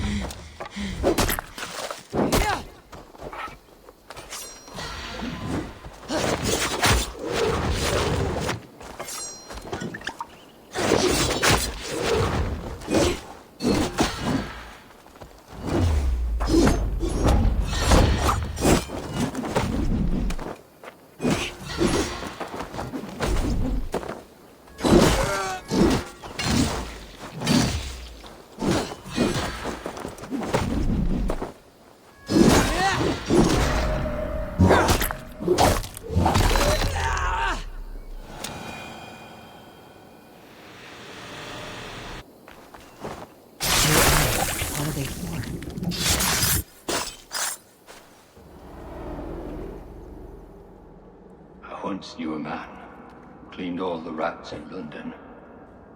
He took his time. They loved him, and he loved them. They lived freely. Who came to see him for a scrub. Rats have a certain freedom, but they feed on shit. It's a coward's freedom. A Valhalla for the vanquished.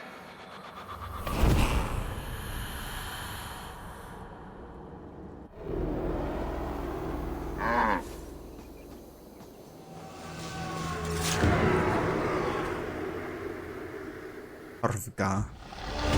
Goodbye. And Requiescat in Pace. Sandy, you didn't learn it, but it looks really cool. Hook and run. You see, for a hook blade has two parts. The hook and the blade.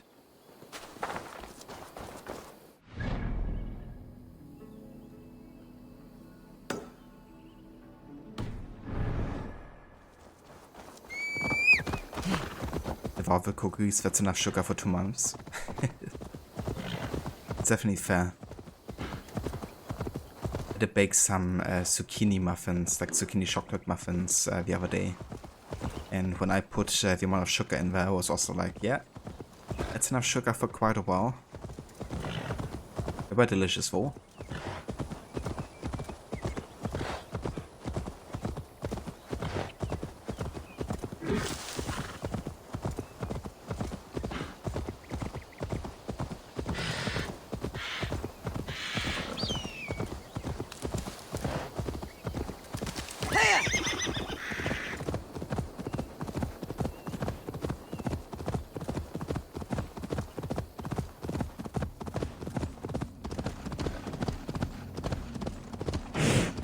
Seven Sisters. Should be like Animus Anomaly number 6, I think? Something like that.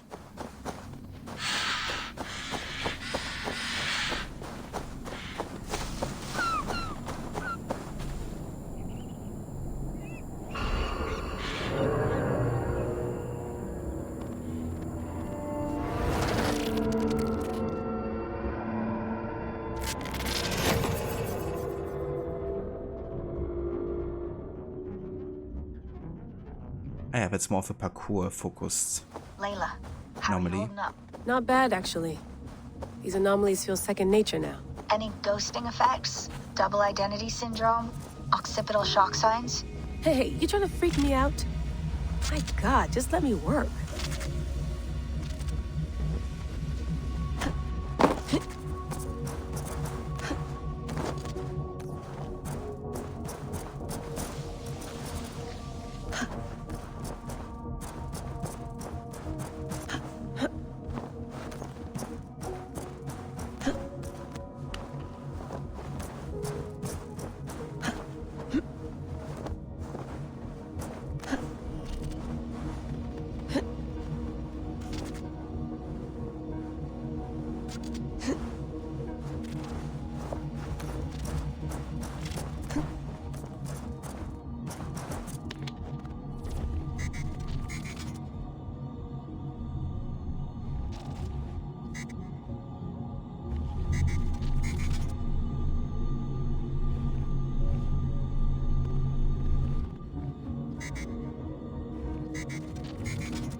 Oh. Okay, it's fine.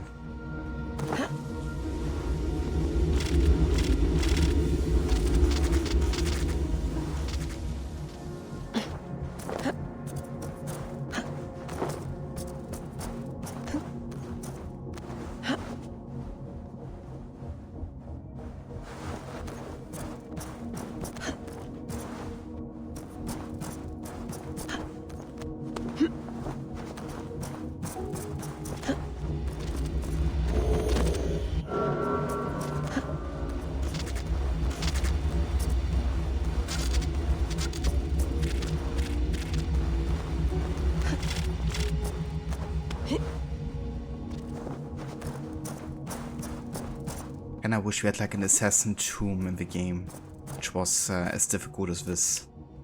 With like a certain... I mean, obviously it's a bit difficult because, you know, failing here means dying and restarting over, which you can't really reason too much in the main game with Eivor, you know, dying over and over. But you could also just take like a bit of damage every time you fell or something.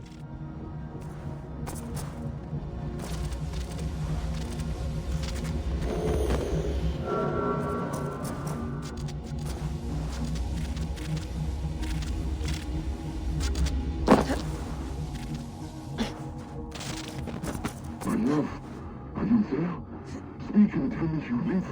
I live. If this is living, a mind without a body. And do you feel? I feel myself. My sense of being.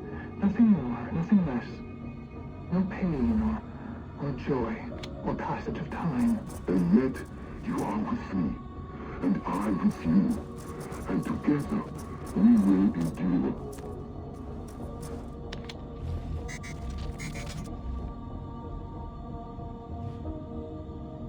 So that was Loki talking to Alethea there. And he basically put her consciousness into the Staff of Hermes. Just Magas, I guess. Which is why we had the opportunity to talk to her as Cassandra and Layla.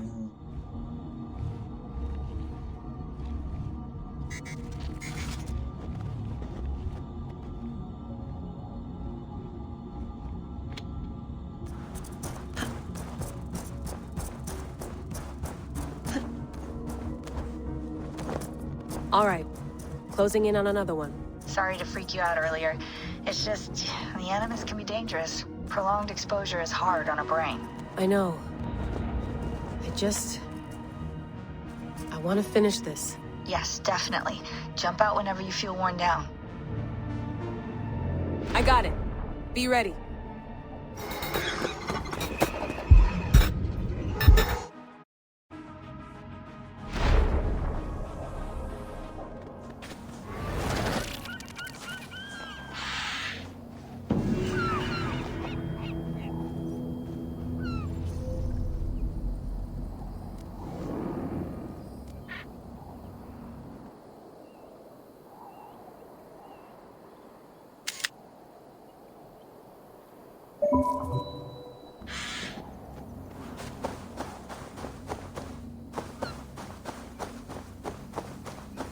I mean, that's fair, Harbinger. What are you gonna make for dinner?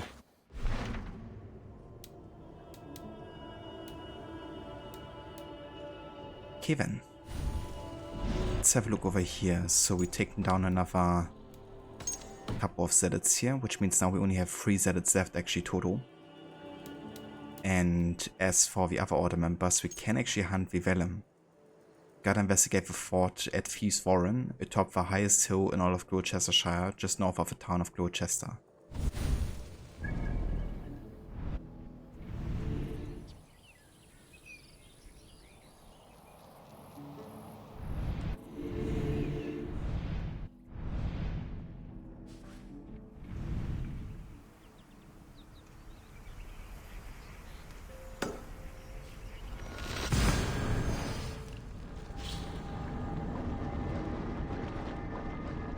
when you start doing Animus anomalies as Spasm, he says something like, "Ha, I forgot I made these, let's see how they turn out." It's true. It's pretty cool they made it possible to play them as Spasm and to also give him some unique dialogue. Unfortunately, a lot of the dialogue is of course missing because they didn't have Spasm doing this Animus session with anybody else like monitoring it. But still cool, you know, that there's like a bit of a change happening.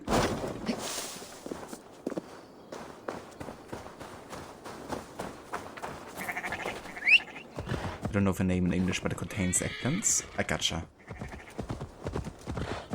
I kind of like eggplants. I don't ever eat them too much, but they can be very nice, like grilled, for example.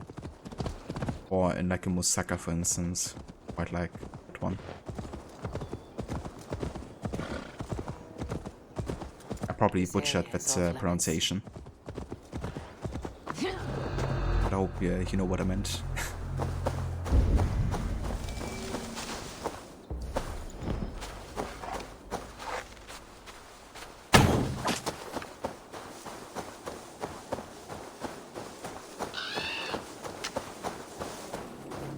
That's the one, Stanley.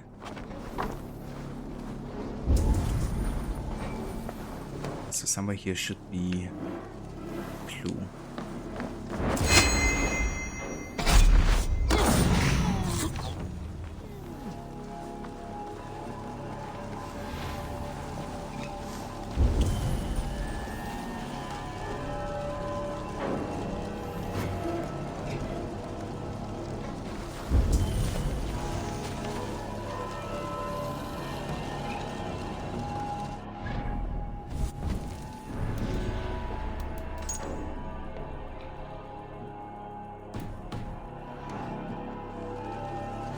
And I missed the opportunity to do it earlier because I already have been in here to rescue Tefter. So I could have combined together.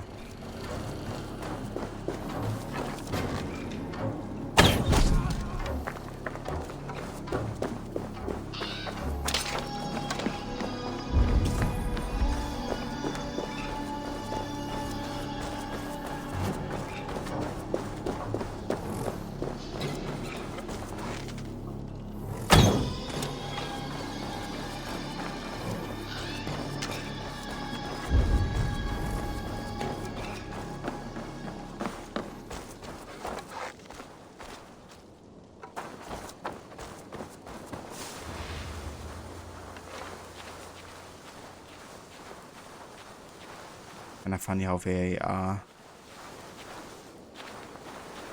standing on the same place there.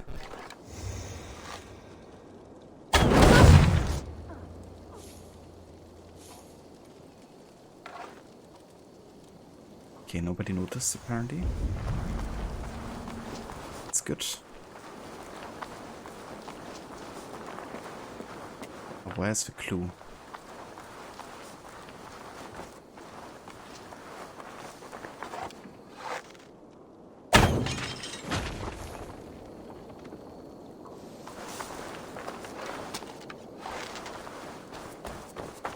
I think it's over there actually.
Okay, wasn't in here apparently.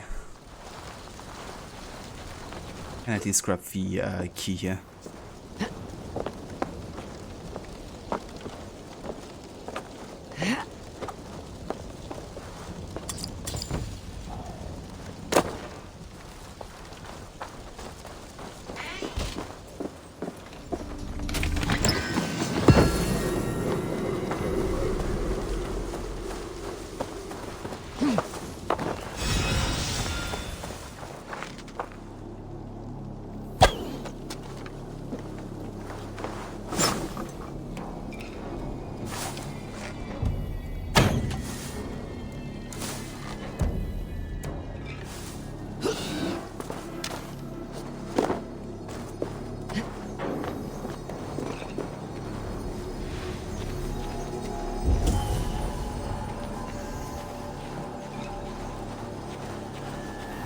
Okay, that's the clue. We just gotta get in here.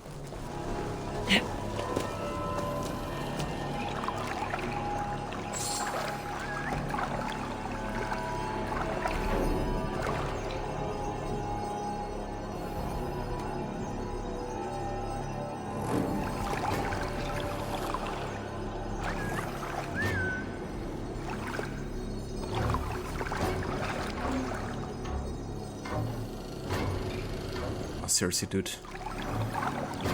Won't move, huh?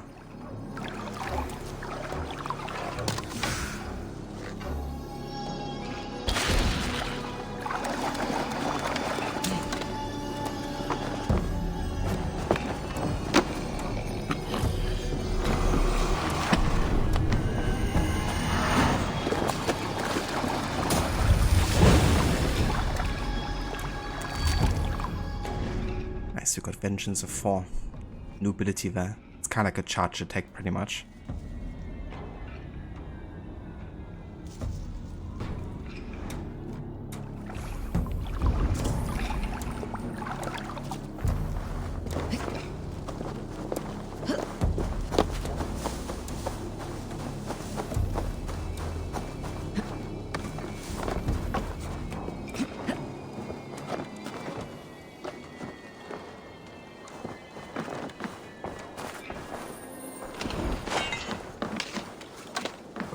Let's get out of here. We got what we came for.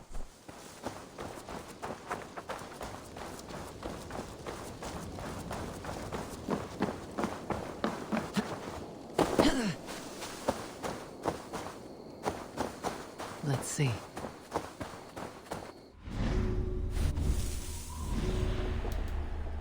EANBHERT. Can be found in a house overgrown with vegetation near the dock in GLOWECESTRE in GLOWECESTRESCIRE.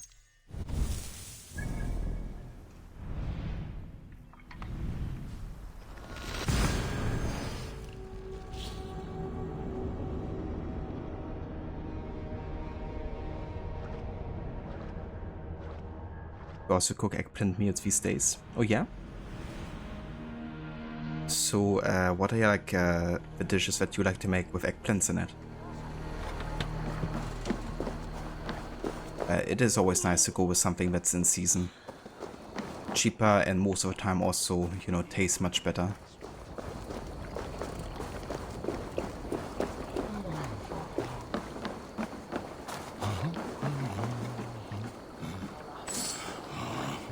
Must be blocked from the other side.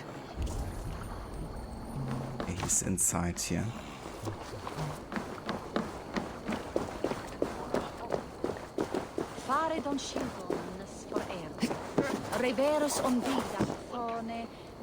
Oh, guess I can do it from up here then.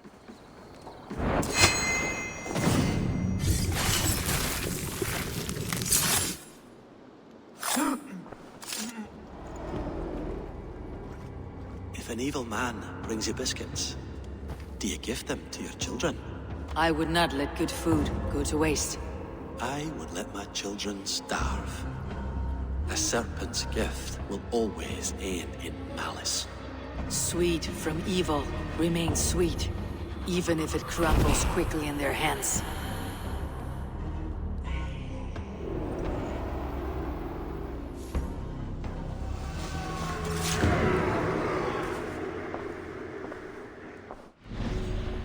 Another order member bites the dust. And that reveals the 4th warden here. The Warden of Law. REEVE Derby. And he can be found near Waterfall in the village of Pitcheringa, Warwickshire. That's all the way back in the north. Right there. Let's get him.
Yeah, my dog heard, I think, a dog and a baby crying outside, so she was like, what's going on there?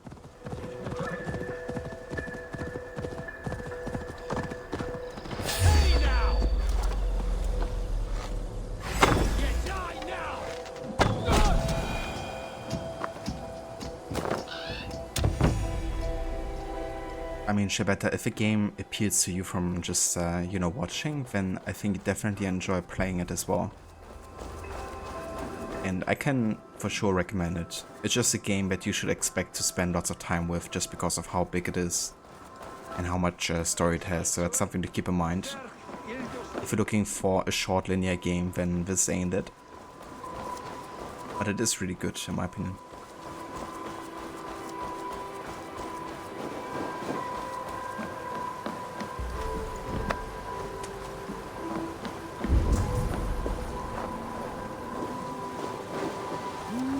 Come!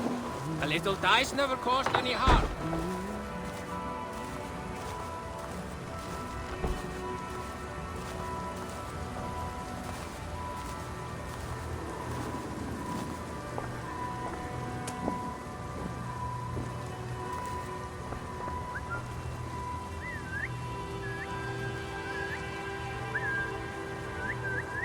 He's unfazed by me whistling right next to him.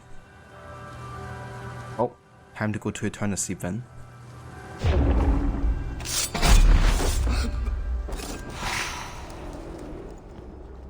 Rest easy, Reeve. Your time has come. Yes. Now I will be judged at the Witten of the gods. To Helheim with you.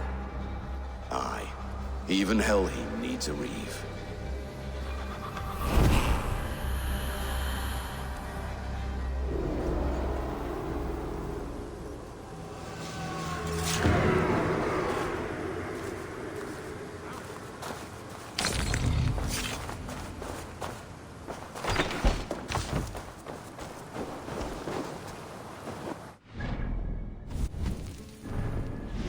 Right, that's all but one warden left here, and a lot of those targets are gonna be through the last story arc in Winchester. So I think the last guy that I can actually hunt here will be the oil.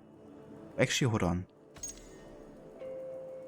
The oil I kind of thought was part of Winchester. Yeah, we can hunt this guy once we actually get to Hamptonshire by traveling to Winchester. So we're gonna take care of it then. I wonder if there's this Zealot that I potentially missed here in an area that I've already explored.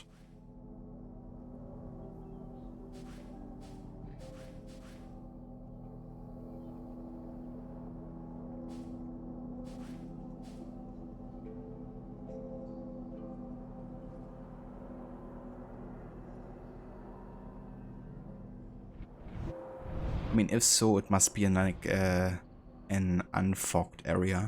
So I'm gonna wait and have a look later. For now, though, there's one more side thing I wanna do before we pledge to the next area, and that's the Animus Anomaly over there in Lincolnshire.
Still after me.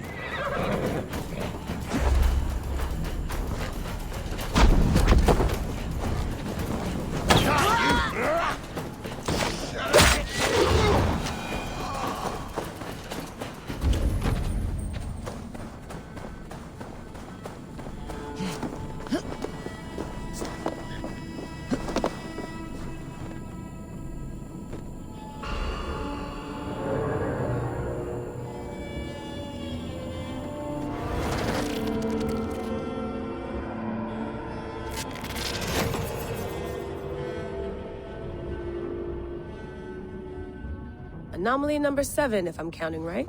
You are. Just a few more to go. 10 in total. 10. Okay, I can do 10. Does the Animus give achievements for stuff like this? Sorry, does it what? Forget it. Oh, not the Animus, but Ubisoft connectors.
So change of plans here.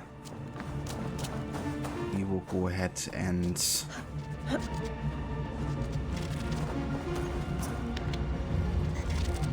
this. Now we still have a way to get up, and we have it connected to the upper beam there.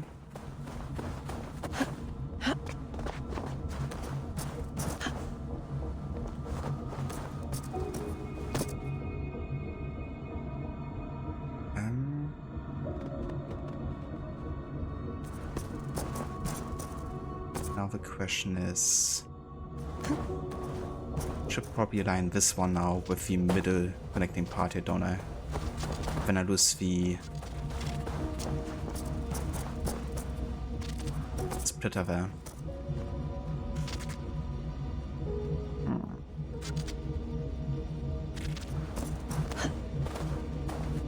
Okay, I have an idea. We gotta get up, then align the other part again, then go back. And we can advance forward.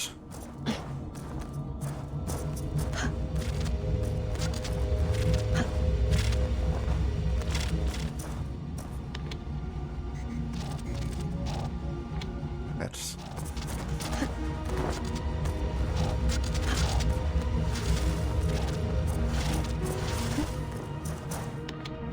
we can... this...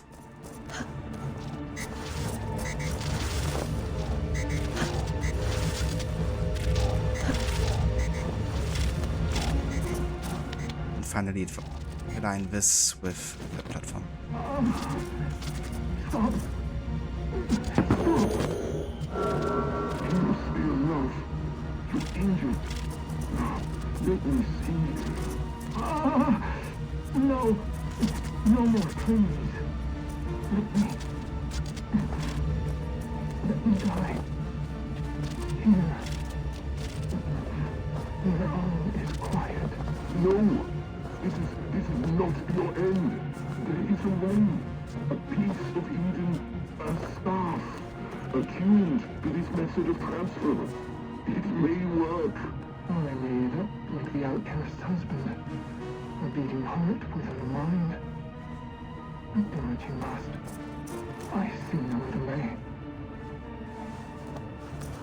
Yeah, we're talking about Juno Daita there. Good at these, Layla. I'm an engineer.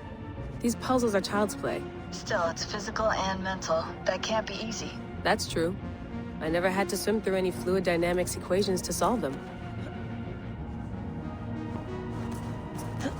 Layla being cocky in her usual fashion. I got the data. Here it comes.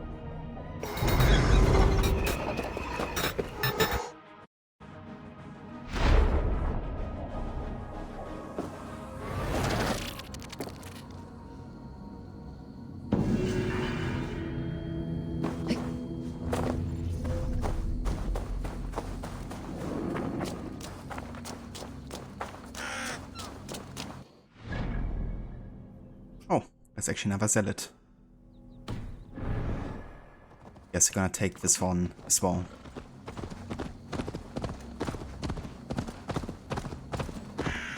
That means only 2 more to go after this one.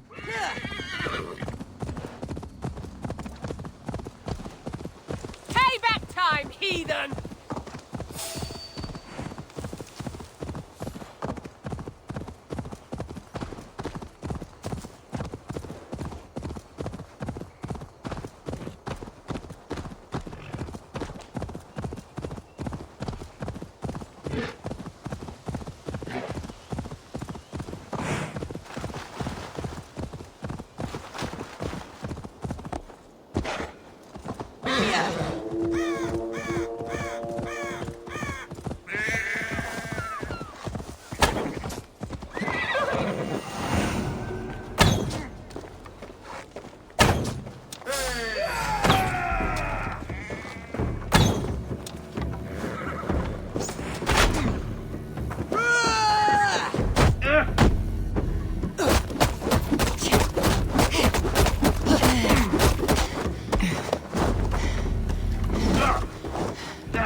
Sit down.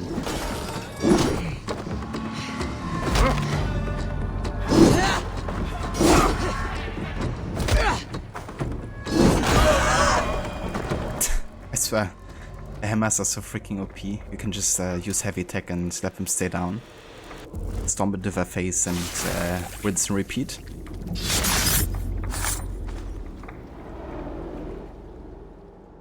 Offa betrayed us all, Indira.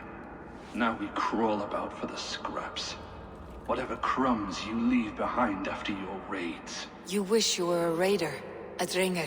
Yes. Farewell, sword cloven.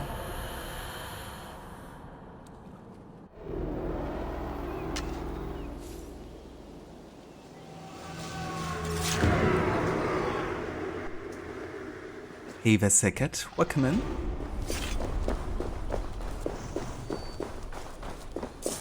Nice, you got another 5 skill points to spend.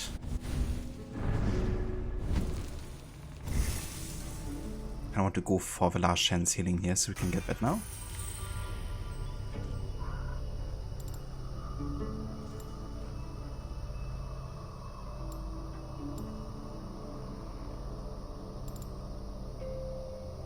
And let's go for Predator Bow combo as well here.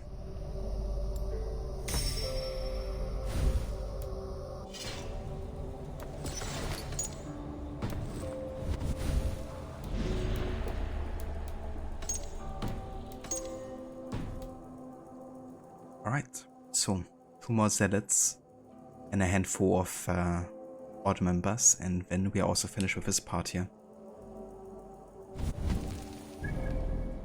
Okay, let's have another look here if any other Zealots might have appeared here, because of course they're roaming around, which means sometimes you can catch them in the unfogged areas.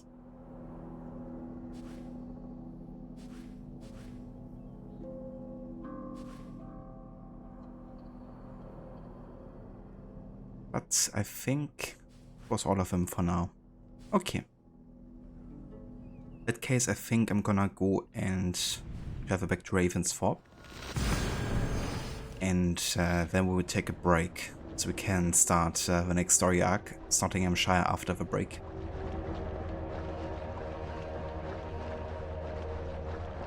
Sounded like Wavo. It's Dutch and means the same thing.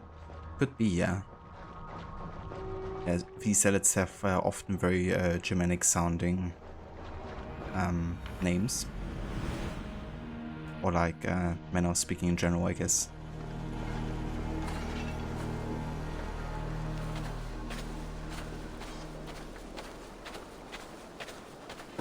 So I kinda wonder, I did collect all of the Codex pages, right?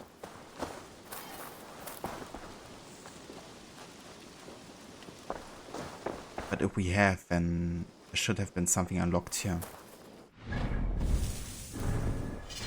Let's have a quick look into our inventory here and see if we actually have indeed found all the 6 Codex pages or not. 1, 2, 3, 4, 5, 6. I guess you actually gotta read all of them in the inventory before it unlocks. So I wanna do this before we go into the break here. So yeah, the Magas Codex is essentially a codex left behind by one of the mentors of the Assassin Brotherhood that went to... That actually is in Alexandria, I think, because that's where Aya goes when she's an old woman to kind of like teach them her lessons of being a mentor and an assassin. It's kind of like the outside view of Aya visiting them in Alexandria, only nobody actually knows who she really is. But yeah, there's a reason for why she doesn't reveal her full identity here. Page 1. On a typical day of study and training, as a departure from our usual routine, Master Hakor welcomed a guest from the Old Kingdom to our Alexandrian burrow for some ancient writing. A tall woman with a stoic expression, she seemed to be in the later years of her 5th decade. She entered the hall with feathered steps and sat at the head of the room in silence for quite some time, as Master Hakor delivered a vague introduction of his unknown figure. Throughout his speech, the woman never once glanced upon him, but swept her eye across the acolytes seated before her, among whom I counted myself. When at least Master Hakor stepped aside, the woman stood and opened with a blunt statement. If nothing is true, she said, the statement must also be false. The woman left her words hanging in the air, After a long and passive silence, a keen acolyte called Magas offered a reply. The creed itself is an irony. It suggests that the world cannot be broken into truths and falsehoods, facts and fiction. Yes, the woman replied. The world merely is. It exists, and we are but a small part of its wholeness. But to exist is to be true, no? The thing that exists is a thing we call fact. To exist is to exist, the woman countered. Truths and facts are valuations, acts, not objects. Magas fell silent, and the woman continued. If everything is permitted, who gives this permission? Page 2. Another silence. Magas opened his mouth, inhaled and shuddered without speaking. We give this permission to ourselves, the woman said. We are the source of our own purpose. None said a word, and in reply as the woman looked us over, it seemed that she was neither pleased nor dissatisfied with our silence. Then she began pacing the room, slowly turning about and looking around our hidden hall with an expression that verged on nostalgia or satisfaction. With this knowledge, she continued, with this understanding comes a great and terrible freedom. The freedom to rise or fall, to live or die, by your own volition. This is why our creed cuts as cleanly as a double-edged sword. We must take this paradox to heart. The success or failure of our brotherhood depends on your willingness to live in the unfeeling emptiness of this world, as if lost in Tartarus, alone and hoping against hope that the door will one day open and let in the light. And that you shall exist, not alone, but with all of your brothers and sisters at your side. The woman stopped for a moment to run her hand over a dilapidated stony pillar. She seemed to be reliving an old or half-forgotten memory. Catching herself, she stepped away and continued. Because they were with you all along, your brothers and sisters, beside you in the shadows, you walked in the darkness and silence, but you were never alone.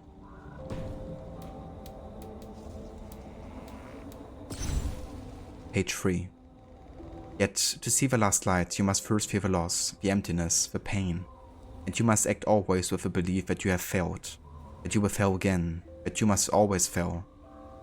This is the way of the hidden ones. You fail better than you have before. You wander the dark, ever searching for the light. She then paused and drew a great breath. But here I must contradict myself, for although the nature of reality is empty and unknowable, the nature of our work is not. And for this the brotherhood to succeed, we must have tenets by which we may judge our success. Art, code rules, truths by which we swear. A faint murmur rushed through the gathered acolytes at the realization of what is happening. The final codification long rumored was now upon us. The woman spoke again, with more gravity than before. Since the twilight of the Ptolemies, the hidden ones have served to break the unnatural shackles that man puts upon man, and we have done so in a manner consistent with our creed. Yet this has often led to confusion and chaos. Thus have we devised a set of 3 tenets, born from rigorous practice and application, to lead us to greater success. 1, she began, hide in plain sight, that your success may come in view of all, yet swiftly and without forewarning. 2, never compromise the brotherhood, be thoughtful in act and speech, for it is the only sure way to protect ourselves from outside influence and keep our motives uncorrupted.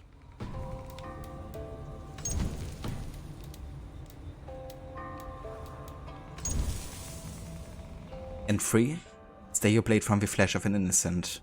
Only those with active malice in their hearts need answer for their cruelty. The unwilling pawns of evil and the bystanders caught in their wake do not deserve the sting of our steel. This is the decree of the hidden ones, 3 tenets together with a creed to define our path forward.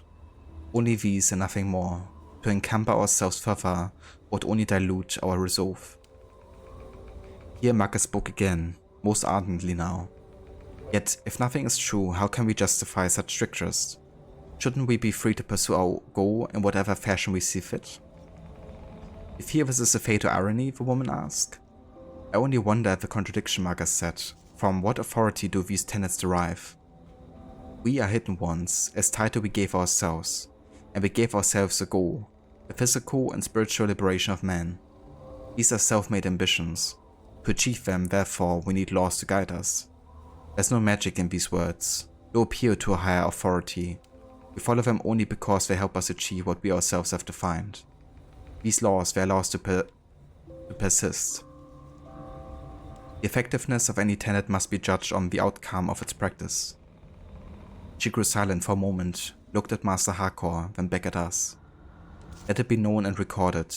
These are the conclusions of the final synod of the Hidden Ones. There will not be another. Today the shadow falls, now and for all time, to obscure us forevermore. Let our work continue only in the dark. Second, are we supposed to take notes? Definitely. Yeah. Take notes to the letter. Because this is some important stuff. So before we read the last two pages, I want to actually quit out of the menu here and see if it changes anything regarding Redder.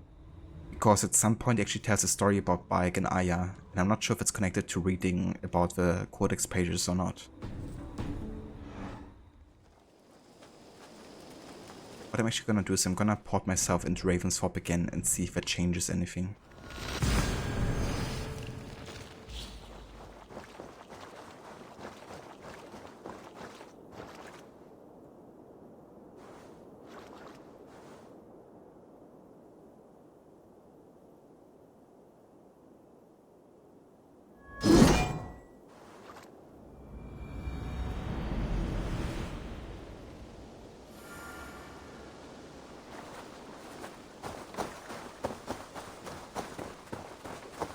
Oh, it didn't. Might be connected to upgrading Ravensthorpe further. That could be the case actually. But you have to get like certain houses unlocked for some of the kids to appear. Maybe. But yeah, let's read the last two Codex pages here. Page number 5. Work in silence from this day forward. Speak not your names, nor the names of your family and friends. For to do so would be a deadly compromise and a useless gesture. A letter? For me? For me? Seek not recognition, nor glory, nor compensation for your duty. Seek only the light, however dimly it may flicker upon the horizon. Pausing, the woman smiled slightly. For the first time since her arrival she seemed content. We are the Hidden Ones, all of us. Forever together in our solitude. May it ever be so. She stopped there, gave a slight nod, and turned and strode towards the exit at the back of the hall, making no sound as she went. The room stayed silent for a time, until Master Hakor broke the peace, urging us to our afternoon studies. Euclid was the subject this day, and amid the rustle of scrolls, the acolytes set to work. Some hours later I found myself in the garden outside the tomb of Alexander Rex, enjoying a bowl of dates and thinking of the lessons of the day, and of the woman who had given us so much to ponder. So deep in thought was I, that I didn't notice the arrival of Magas, who started me with a touch on the shoulder. Quite a day, was it not, he said, excitedly, to be visited by such a one?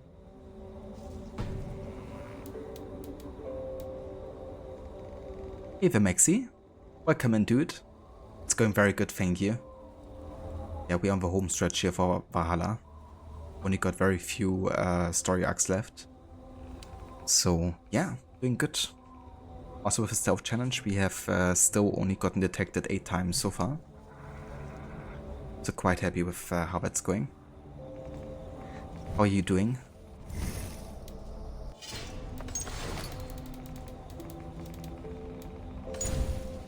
Page 6. Mistaking my inquiring expression for censor, Magas waved his hands before him. I know, he said. Glory and recognition are frowned upon. Our anonymity is our weapon. But allow me this one moment of glee. For to meet one of our founders, the woman who ended the Ptolemies no less. It is not a chance we shall have again. The founder, I repeated. Of the Hidden Ones? Her? Yes, oh yes, Magas said. A true name is lost to the living, as are the names of all of the first Hidden Ones. A testament to their devotion, I suppose. But a woman this colored and stained by history cannot live invisible in her own time. She has seen the blood of Caesar, the tears of Cleopatra, and the wrath of Imperator Augustus no less.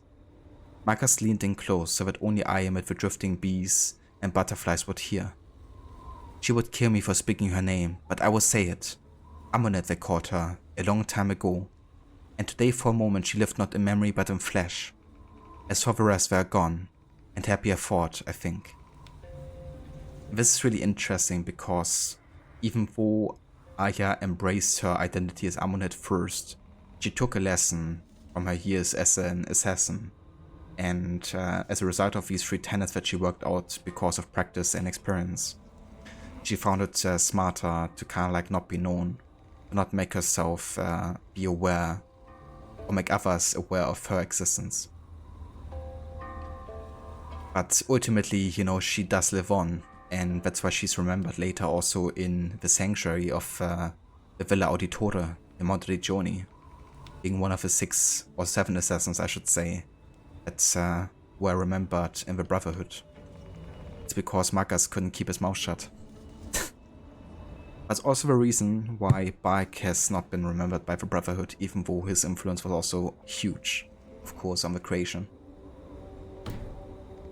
But yeah, that's the reason. Hey there, Kenway, welcome in. Max, you doing good, thanks? Just on a lunch break? You tried Stealth and Odyssey and it sucks. Yeah, that's fair. It does take a bit of a time to get to a point where you can one-shot everyone, pretty much. Once that happens, Stealth becomes a piece of cake, pretty much. But yeah, it's a bit of a way to get there, for sure.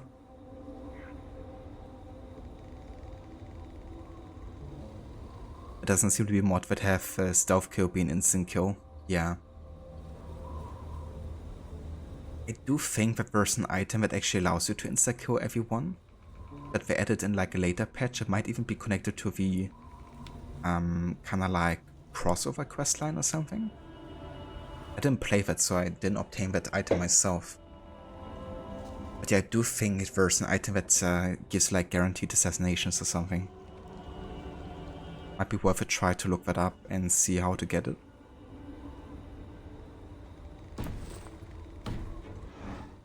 But yeah, now that we read all of the Codex pages, I do wonder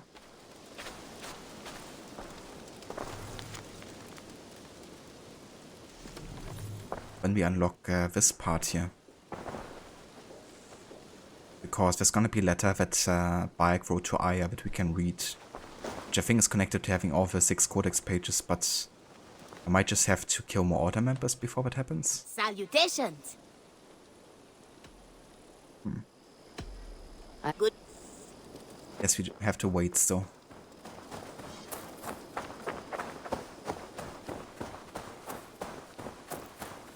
Right, but yeah, that means that the next story arc will be Snottinghamshire. However, before we go ahead and start that one, I want to go and take a break. And yeah, when I come back we can freshly start into the next major story arc here. For now though, let's have a save. And then I'm gonna quit the game just to give my PC a bit of a break here. Because it's quite warm over here, so it's struggling a bit more than usual. And yeah, I shall be back after my lunch break as well. And then we're gonna go back north for the last story arc in that area.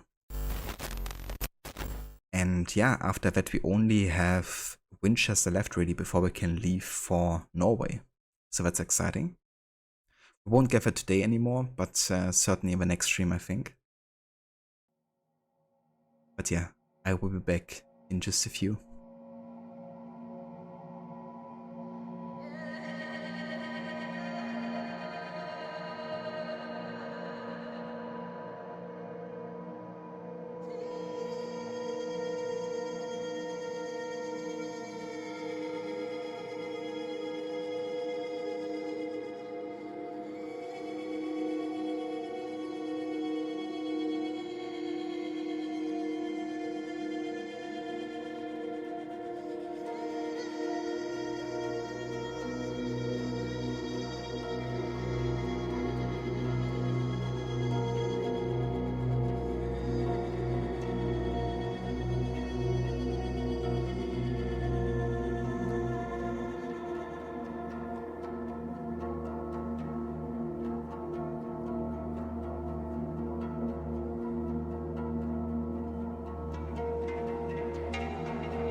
we are back with more of Assassin's Creed Valhalla and our stealth challenge. And yeah, we are pretty much on our home stretch here. Only very few story arcs left, and most of them not very long either. So yeah, we have like one more big chunk of main story before we're kind of like heading into the finishing stages of the main game. And yeah, the next story arc we're going to do will be Nottinghamshire, the final one before Winchester. And then we're heading back to Norway. Thank you, Harbinger. Welcome back to you as well.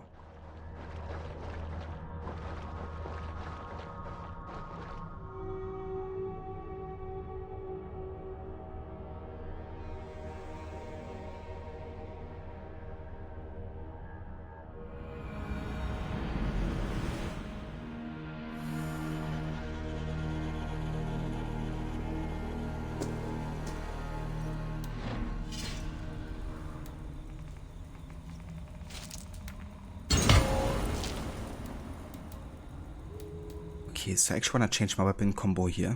I still want to keep my hammer, but I want to go with Baron's Axe here second, I think.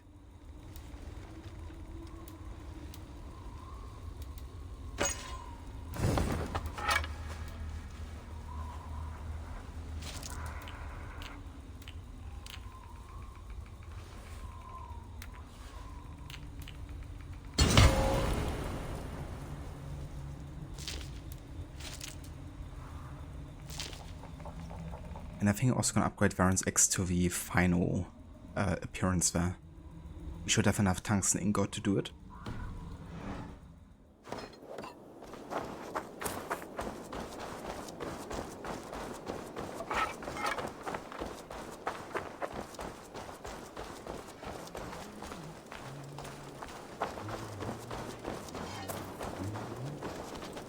Nice to see Sigurd back where he belongs. What have you got for me today? I can get you that one easy. Ah, let me look at you. Wonderful. Oh yeah. I would have also liked to upgrade the Raven clan armor to like the last level. But we can get it to secondary level and then choose like our preferred appearance for everything.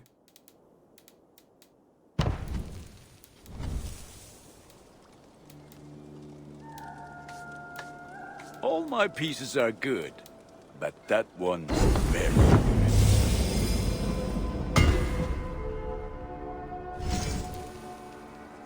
Yeah, what's actually faster is we're gonna go and equip the whole set, then upgrade it from the blacksmith menu. It's like faster than scrolling for everything.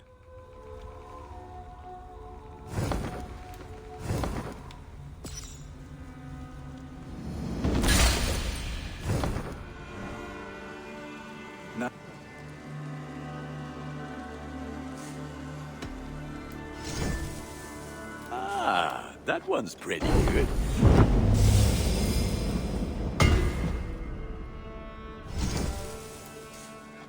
Ah, look at how powerful it is now.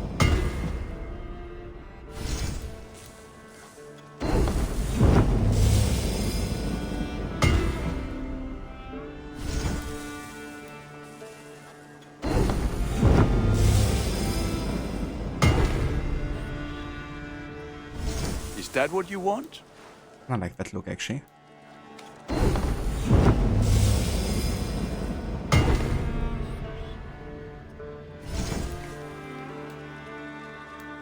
I think I might go for that appearance level.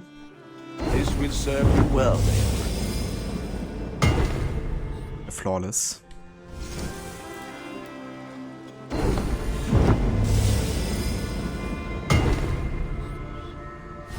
You have a keen eye for quality.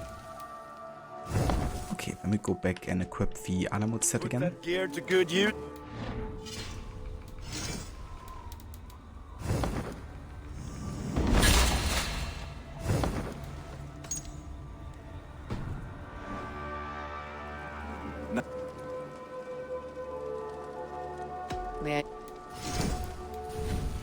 Then can we change the appearance to the Flawless Raven Clan set?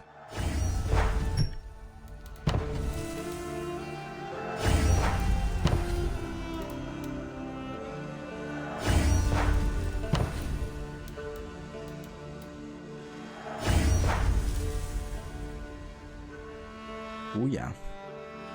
I like this look, especially also without the cloak there. You are looking powerful. I'm off. Be well, friend. Fight well, Eivor.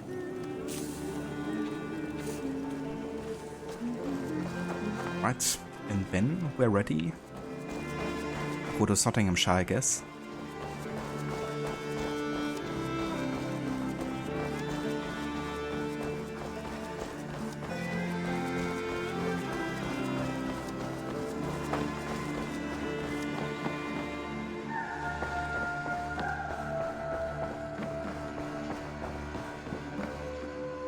Good day, my love.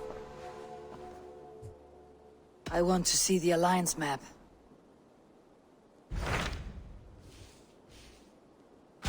I have received a unique summons from Nottinghamshire in the north. From your old friend, Vili. Vili? A name I have not heard in 10 winters or more. How is he? Well, it seems. Vili asked that you join him in feast and celebration, in honor of his father, Hemminger Jarl. A welcome invitation. It'll be good to see him again. It is worth recalling that his father, Hemminger Jarl, would be a formidable ally. Will you go?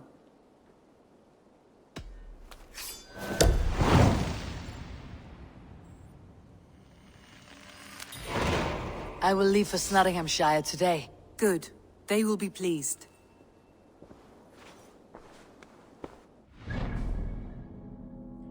Very nice indeed.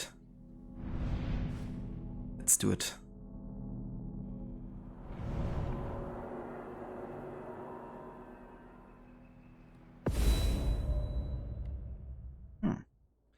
That's actually concept art I don't believe I've found yet. Gonna save it for later, actually.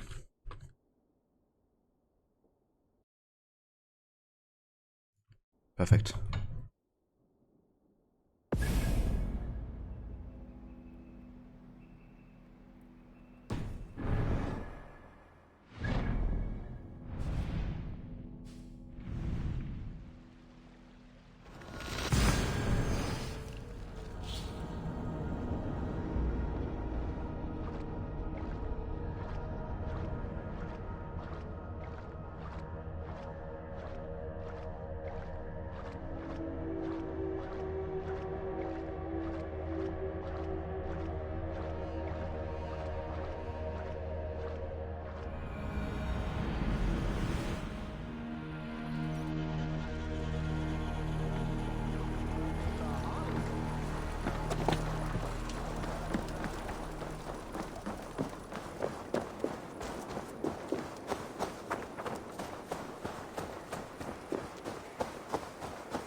And I like how rain turns to snow here.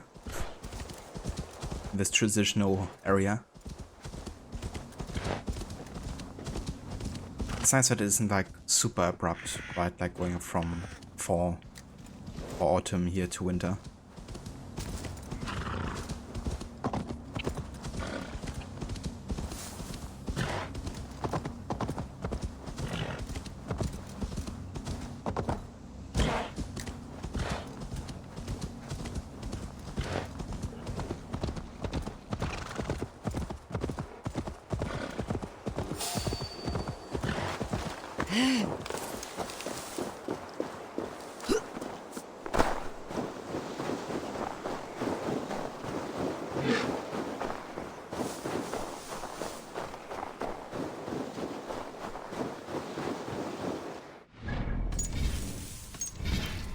we're kind of having severe stutter action here going for some reason.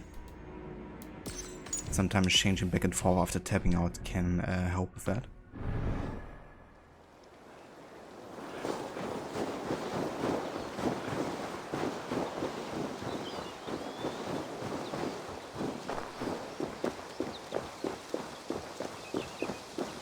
This must be Snottingham.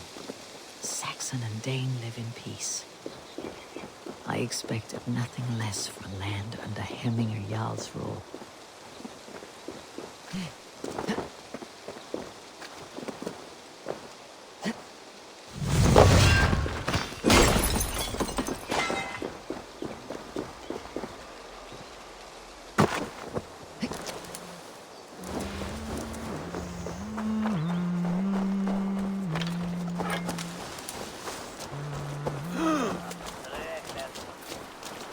We spoke true. You have come to England. I have, and I mean to stay.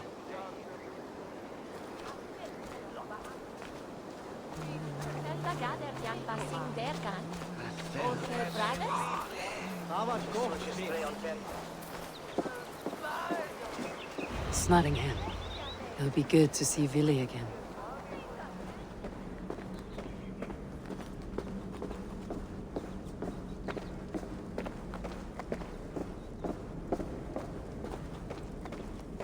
Pour the meat! Eivor's come to Snottingham! Skull! You know me. I feel so important.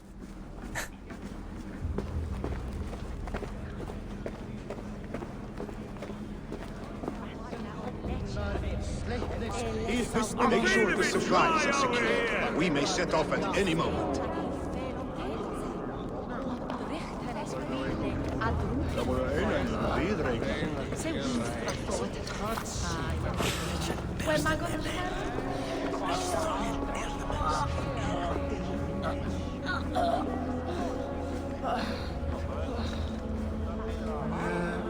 Do I trust my own eyes? Is that truly who I see? Tryggvi, you old hound. How are you? Eivor, a friend of old is a good omen. Look at this. Your chin grass might be mistaken for hedges now. Ah, but a healthy Jarl beard it is not. And what of Vili? I was happy to get his message. I stand in Vili's place today. He and his father have gone to Ulkathorpe to stave off an invasion of Picts. We've laid a long siege, and Hemminger Jarl looks to finish the job.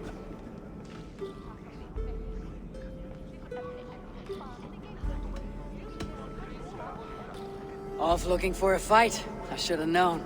Yes, Vili's sword always finds its way into trouble sooner or later. Not a bad way to live.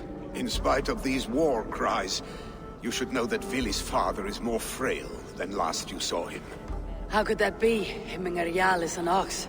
So he is. And he'll be pleased as Skull with the moon in his jaws at the sight of you. Come, the swiftest path is by river, but these waters are hostile to Norsemen.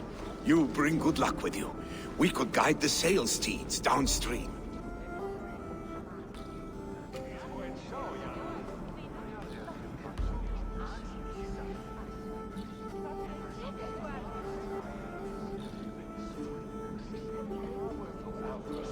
I'm ready for whatever danger awaits.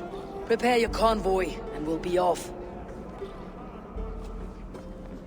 Our Jarl has waited long enough. We follow the Wolf-Kist to the encampment.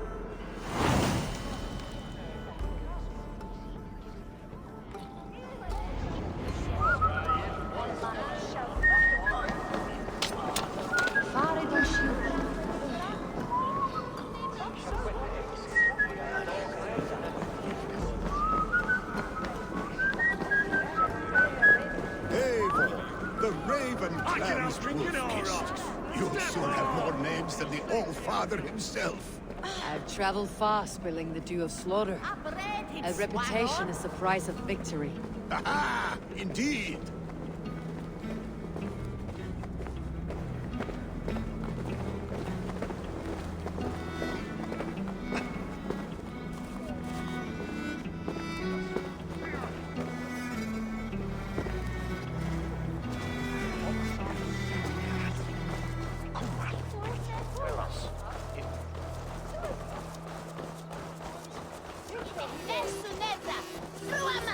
Sorry, I had to mute myself there for a bit.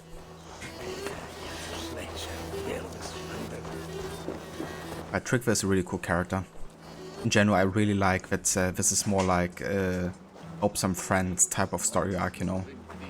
It's not like super lots of like intrigue or something going on.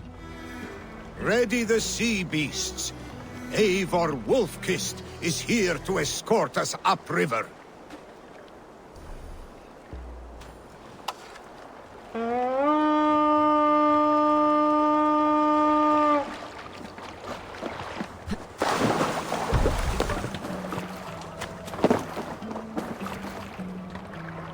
I remember when Billy and I were small children. You spun many epic yarns for us over the hearth fire. But I do not remember you telling us how you came to serve Hemmingar Jarl. Is it a tale worth telling? It is, but a sad one. I suppose I was the age you are now. Skadi had sent us a harsh winter, and much of our clan was starving. To feed us, my family incurred a large worm debt. But my blood rendered me too proud to pay it off. I wanted to raid, not toil. For my failure, Hemmingar... Going to split you! Picks ashore! Protect the convoy! Okay, boss combat scenario here. Ready! Fire! Fire! Fire! Fire! Fire! Fire! Fire!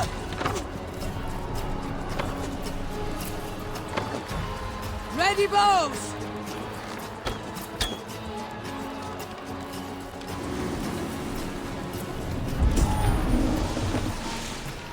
Picks on the ridge.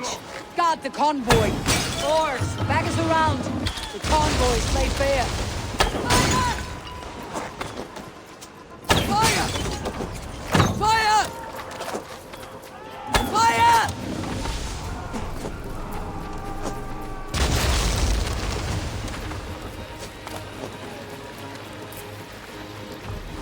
Let battle sweat flow.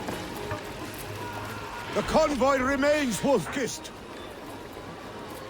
The convoy is unscathed. Hemmingar Jarl will be pleased. Nice.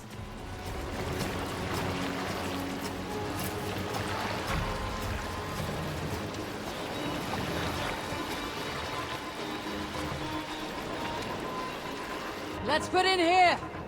Hush now.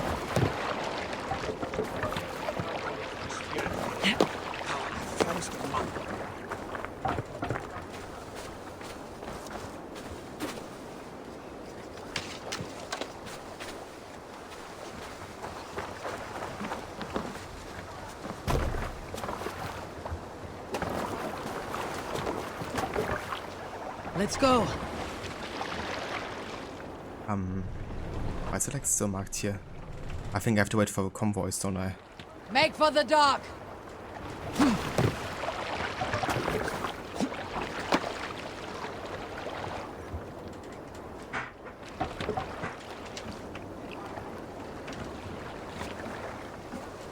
Stop that!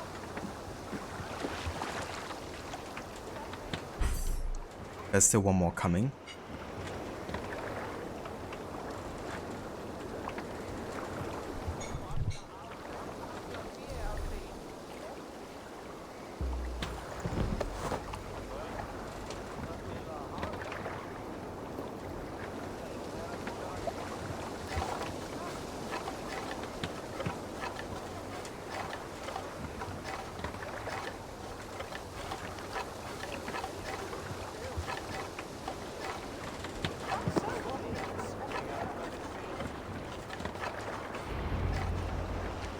I have orders to go to Stoneberg, but our camp is just ahead, so hurry on without me. Vili and Hemmingar Jarl will be pleased to see you.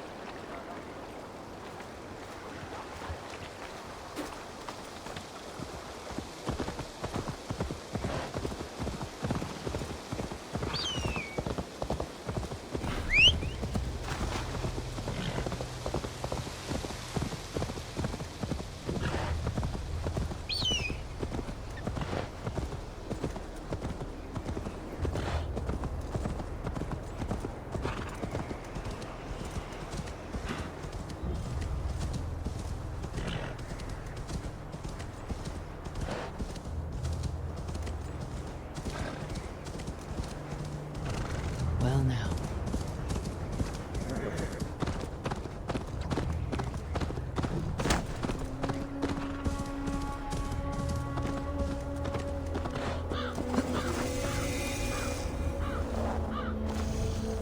Shred my sheepskin.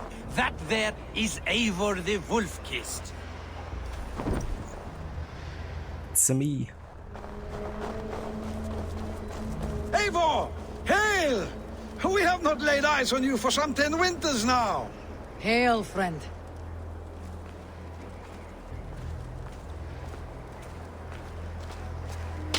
Look at this guy, though. How much bigger he is than the other guys. It's actually insane. Also that beard and hair combo. Very classy. I think he's a former bishop. He hasn't fully converted to the pagan ways yet.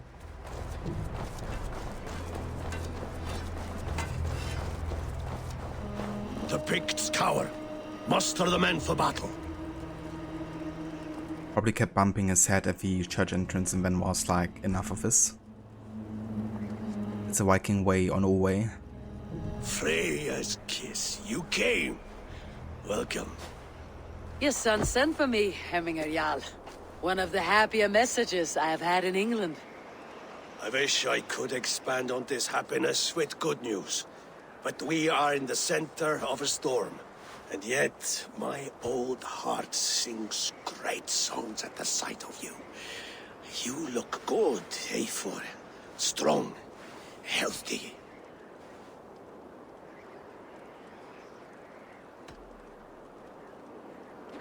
Yeah, much opposite of him. Because he's unfortunately very ill already, I think. But then no need to rub it into his face, I guess. It warmed me to hear Willi's name again. In coming to England, I thought I had left the best of Norway behind.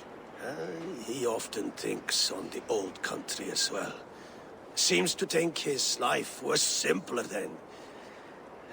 It may be he is right. Movement on the walls!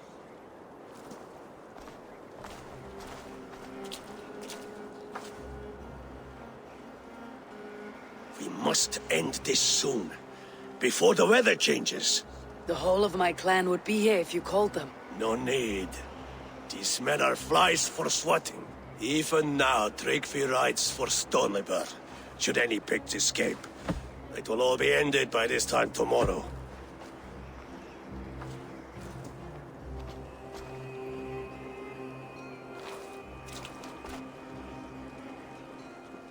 You have known me as your Jarl for an age.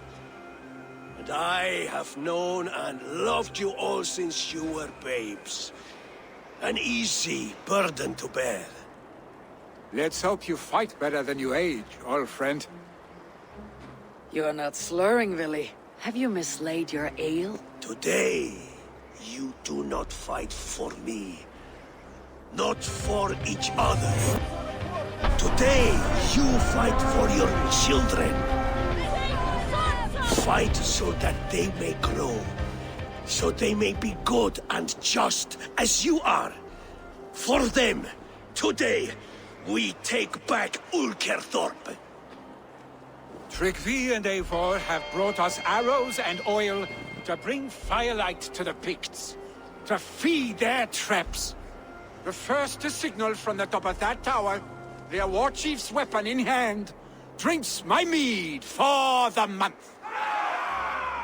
Thor's beard. It's good to see you, Willi. Oh, is it? Or have you come to snatch glory from my calloused hands? Alright, there we go. The game gives us a bit of a break.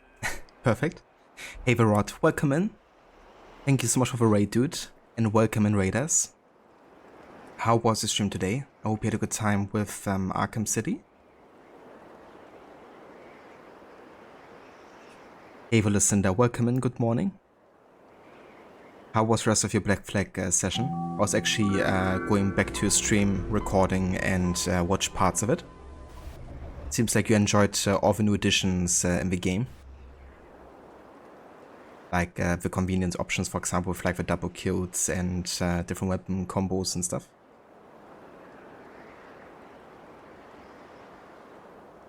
Also, hey there, I'm in the bear suit, welcome in too.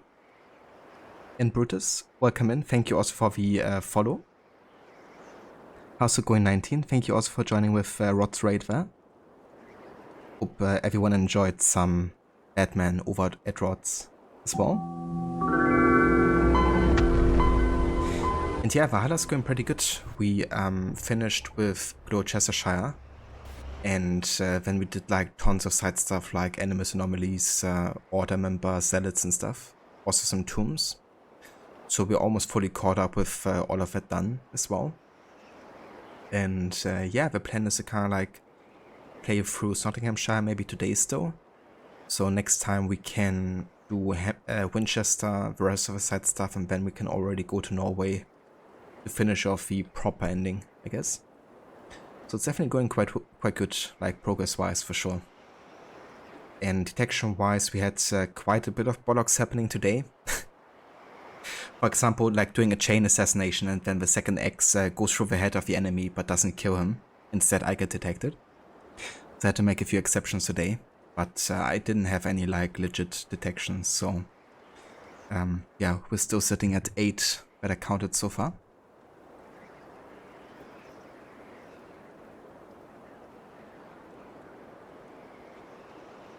Rod was great, thanks to it. Finish the game, so tomorrow we'll start Arkham Knight. Damn, so already finished it as well. That's amazing. 2 days, 2 games down. I reckon you won't be getting that done for Arkham Knight, right? That game is a bit longer, I think.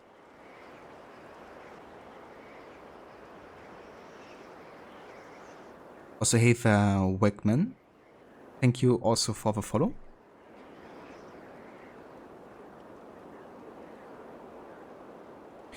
Luciano, but okay, you started getting frustrated at the last mission. And yes, you're really liking the new kill cam animation, dual wielding. The seas are really cool with the huge waves. It really feels like a big open sea. It really does. You know, that's something they completely nailed, I think, in the game. Like the whole atmosphere of like traveling the high seas. But just in general, the whole like Caribbean feel. Yeah, it's so good. And that seamless transition of like open world naval exploration and going on islands and stuff. Quite looking forward to see what you're gonna uncover later, because you're gonna stream some more of it today, right?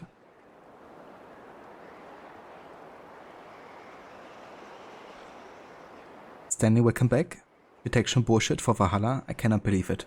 Yeah, would never happen in this game, right? Of a game crashing at like the most inconvenient of times. Would never happen. Listen, I have a fear of big open areas like space, open water, going underwater in game, zero-G stuff. So I find myself kind of holding your breath sometimes, but hopefully it doesn't get too much worse. Well, don't want to take anything away from you, but it might get a little bit worse. But only in parts. But I think it's gonna be alright. I totally get it. You know, I think they definitely nailed that feeling as well. And I remember the first time I played the game, there were also like parts of it where, you know, the open sea was definitely intimidating.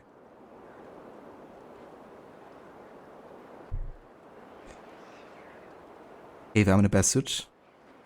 Yeah, so Barbie was quite interesting. It wasn't really a movie that I would have picked myself to watch just from like pure interest, you know, because I didn't really know anything about it. Nor do I know that much about Barbie or something. But it was really interesting, actually. You know, kind of like having such a wacky idea for a movie, but it works really well. You know, kind of like the difference between like the fantasy worlds that, you know, children have built for the Barbie universe meeting kind of like reality. And where those two can align, I guess. And I thought Ryan Gosling's and Margot Robbie's performance was really, really good as well. I love them in Barbie and Ken. So yeah, but it was very wacky and quirky and funny, I guess. Also definitely having some political statements, I would say. So I wouldn't say it's for everyone, but yeah, it's definitely a movie worth checking out for sure.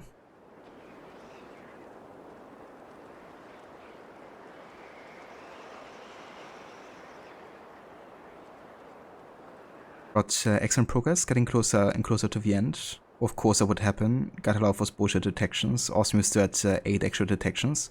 Definitely, yeah. Yeah, it definitely helps that I kind of like have a set of rules and that I stick to. And that really helps us keep it like in a box that's like able to work with, I guess.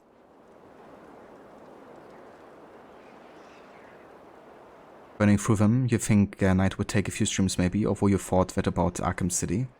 Or who knows, maybe gonna do like a new record on beating the game?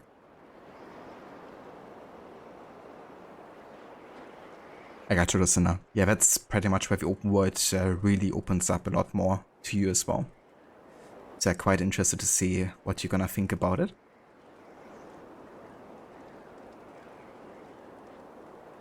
I'd like to think it's more excitement and awe than fear, but we shall see.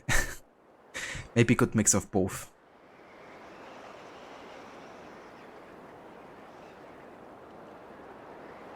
You didn't know Margot Robbie was a producer of that show? You thought she was only acting? Yeah, I didn't know that either. It wouldn't surprise me that she would like to get more involved in just acting.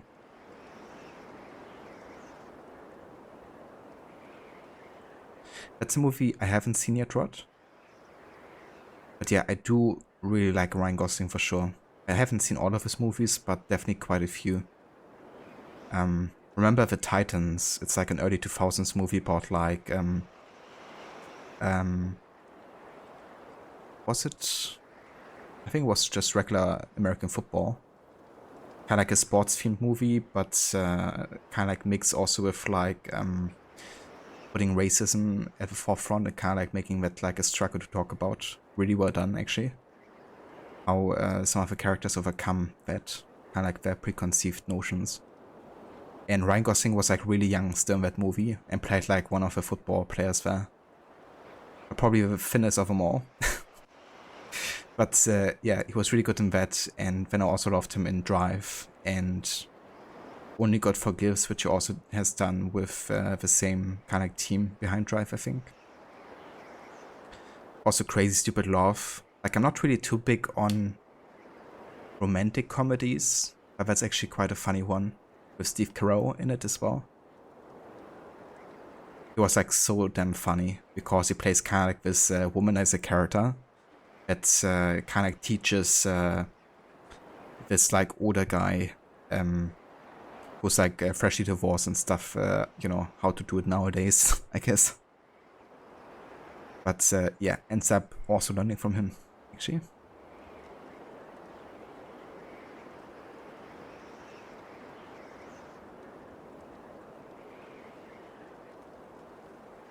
Yeah, that's fair, I'm the bastard. I think you might find some enjoyment out of it. It's definitely wacky in a way where, you know, you don't really have to be much of a fan of a Barbie universe to enjoy it, I would say. And it doesn't take itself overly serious either, so that also helps. It's good to have popcorn M&Ms for sure.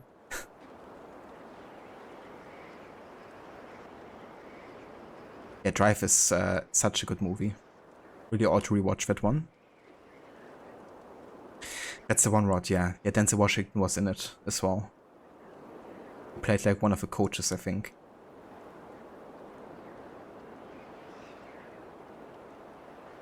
Lucian, I did learn a few lessons yesterday that did waste some time, like not knowing if you board a ship, the rest of the ship around just community wait on you to complete the boarding process.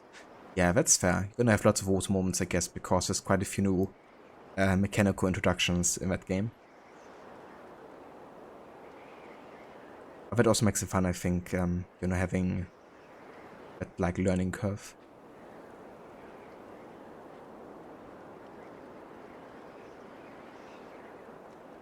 I really am the best. That's funny. It wasn't the same here. The only time I got to watch that movie was like when it ran randomly in the TV. So I just like jumped into the movie like halfway through, but ended up really enjoying it, and then I just rewatched it on my own. It's kind of funny though that they made you watch that in school and stuff. I do get it though, because definitely important thematic to think about. Not sure if it's the most educational movie though, but definitely lots of things to learn about.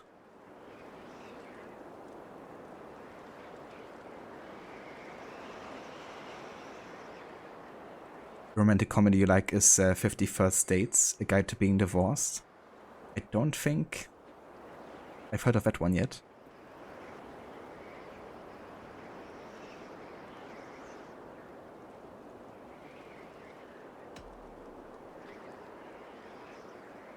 We can snatch glory together, unless you're too frightened to fight beside me.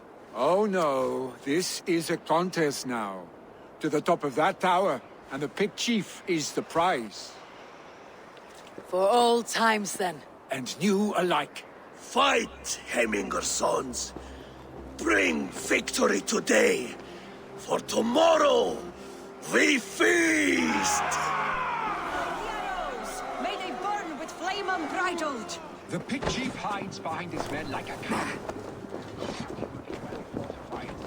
Look for him on high ground. I will have his head for Hemminger Jarl. Billy and the Wolf-Kissed fight by your sides again!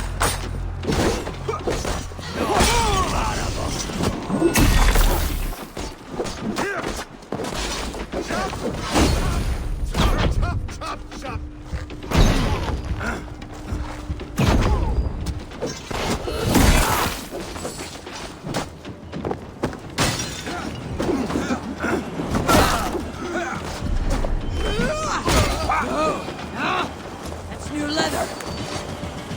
That's new leather.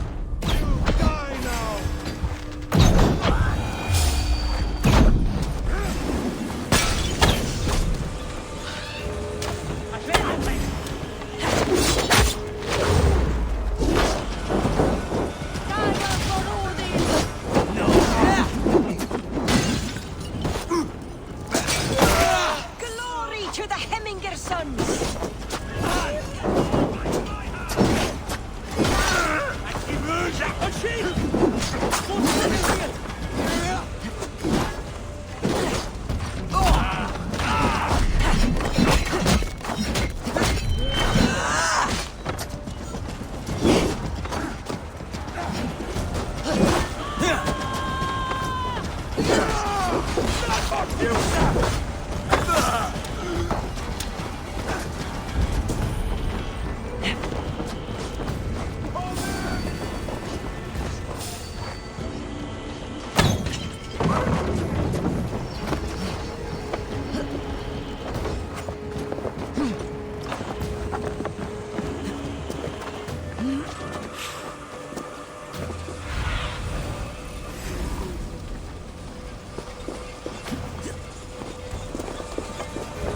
The chief will make a stand in the tower. There, the chief.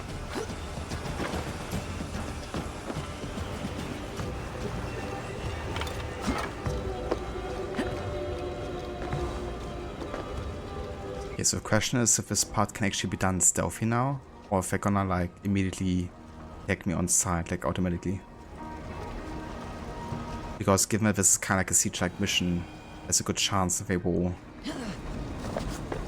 spot me on site pretty much. Yeah, that just happened.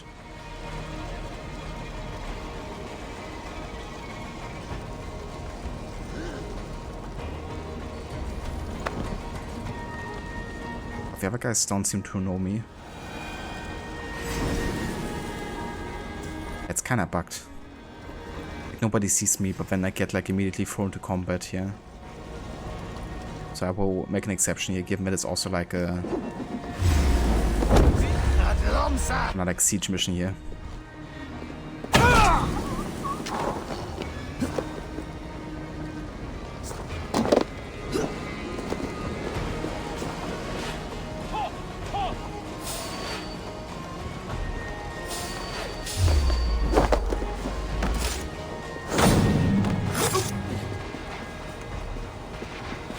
Lucinda, one thing you can see we need to keep in mind is if there are other ships even in the vicinity and you start attacking another ship, they're orking up on you. You need to think about your surroundings before taking on a ship.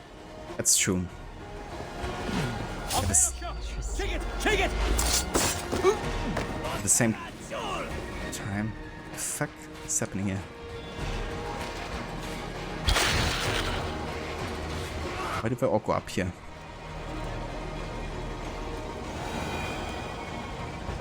Yeah, this mission is really weird. But it makes sense because it's kind of like an open conflict situation created by Willy and his clan.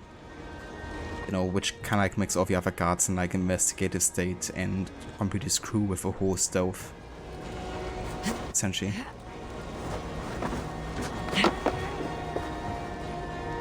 But the good thing is you can essentially also play sides against each other.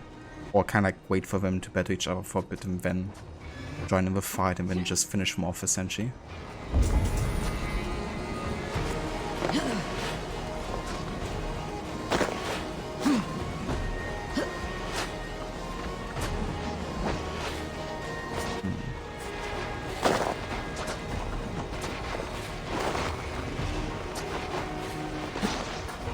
Let's try to go inside here.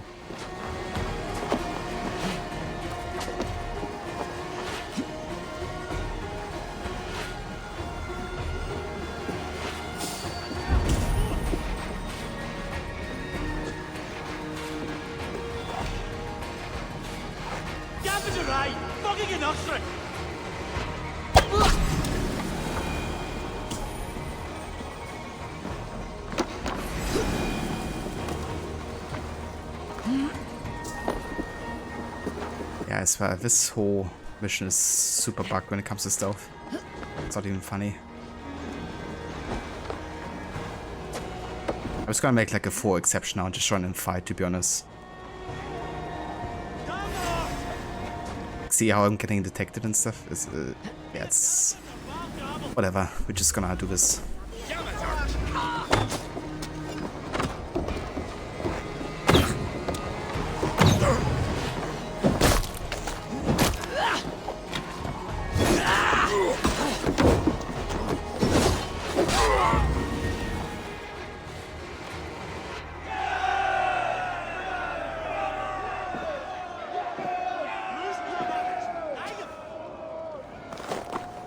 You're injured. No, stop. I'm fine. There is more blood here than injury.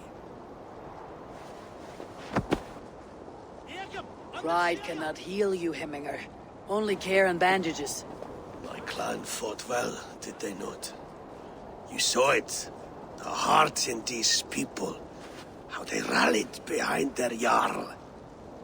You have that effect on men. They trust you.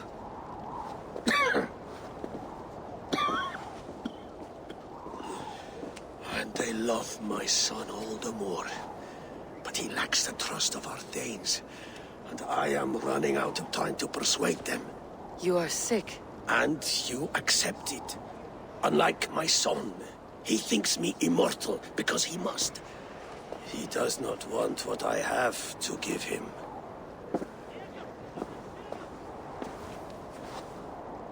Was it Willy who summoned me? Or you, Hemminger? I thought you would come faster if it was Willy's name you heard first. I need your wisdom, Mayfor. Your discretion. You have it. Of course. There will be a thing soon, in which the nobles must name a new Jarl. And I am torn. I would have my son follow in my steps, but he is reluctant. He follows his warrior's heart. Others will name Tryggvi, a fine man with a mind for leadership. But his lineage is tattered, and he is less bold.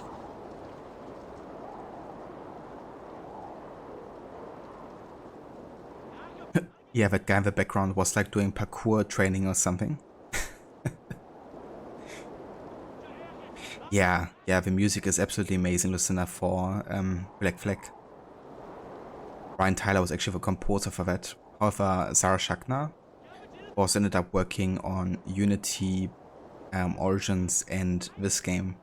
She also already helped there with like some of the compositions and also playing the violin, actually. Which I think is probably one of the most prominent instruments used in the Black Flag soundtrack, violin.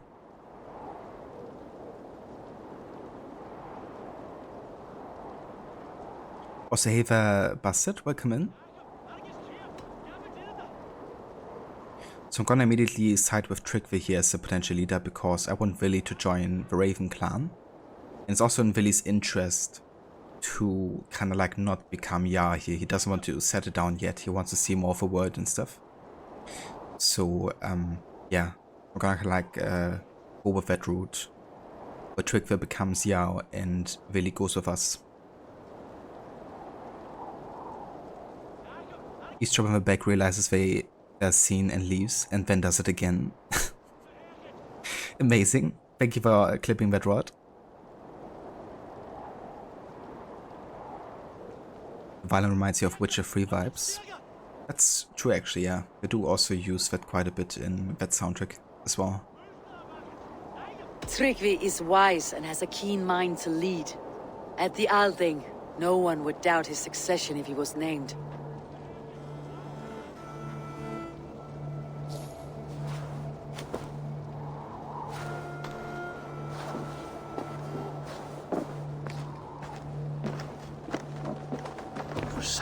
And your mind is sharp. Let that guide your thinking in the days to come. Willy departs for Kinder downfall soon. Ride with him and talk like old friends made new.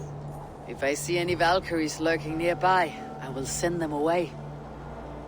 I can fight them off a while longer.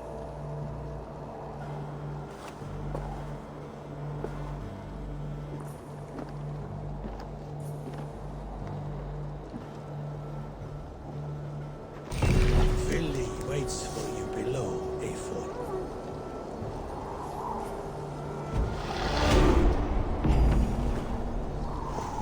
That's the one I'm in the best suit.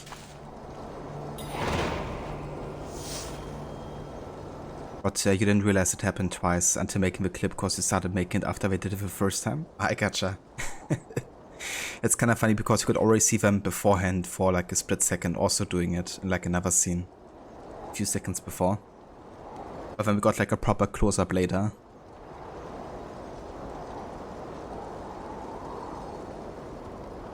Okay, so I actually want to have a save here and restart the game because the game has been running like a bit unstable. And sometimes like restarting the game does help with that as well. So I'm gonna go ahead and save some very quick and then I'm gonna restart.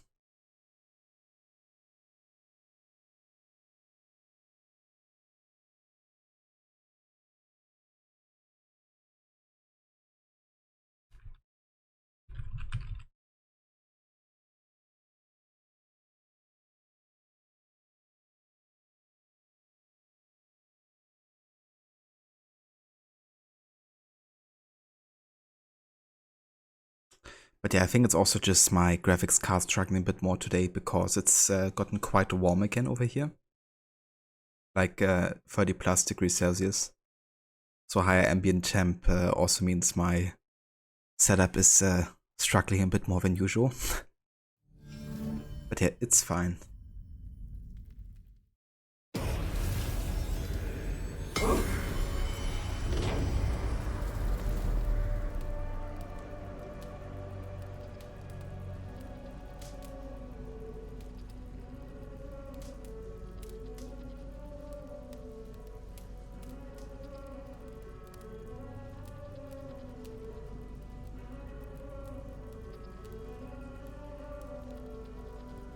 Come on, GTX 1060 cooldown. Exactly. It's crazy how long that graphic card has actually lasted me so far. Like, I got some crazy value out of it. That's for sure. Especially in the time where the hardware prices were going up so damn high. And you kind of had to expect that your graphics card might also die when you are there. Trying to get your hands on a new one. It's like super overpriced.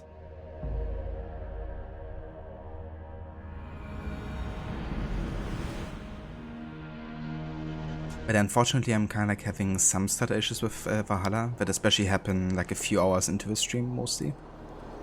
But I think that might actually be the CPU having issues, because Valhalla has like a problem with CPU utilization since a patch. And that creates stutters for quite a few people.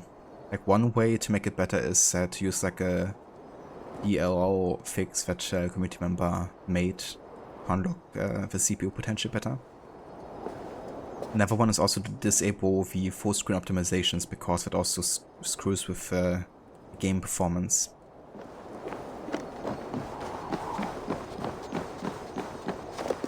It's often funny because the game tends to run better for me on launch, and then like the patch releases and it's like worse. Same thing happened with Watch Dogs Legion. It was like butter smooth for me when the game launched. I released patches and it made the game much more unstable performance-wise.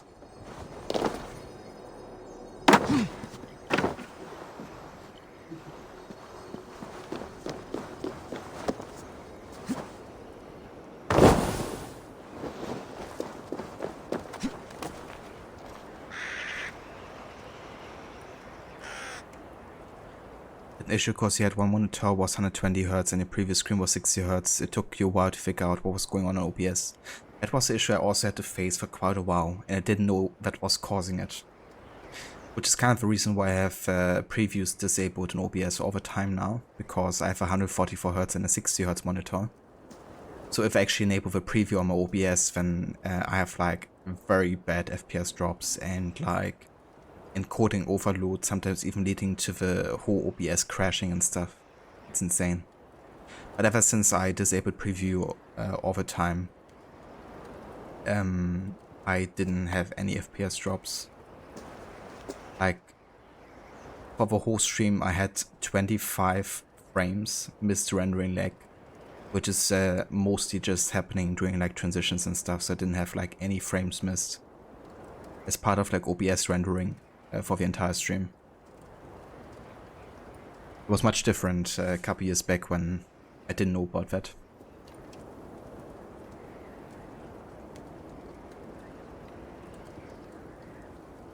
Do I monitor off Twitch dashboard now? I just monitor via OBS. I have like the stats window open at all times, so I can kind of like see if I'm dropping FPS or if my network connection is like shutting down or something. And it kind of like monitors the entire stream session and gives you like a percentage of how much you've missed, if any.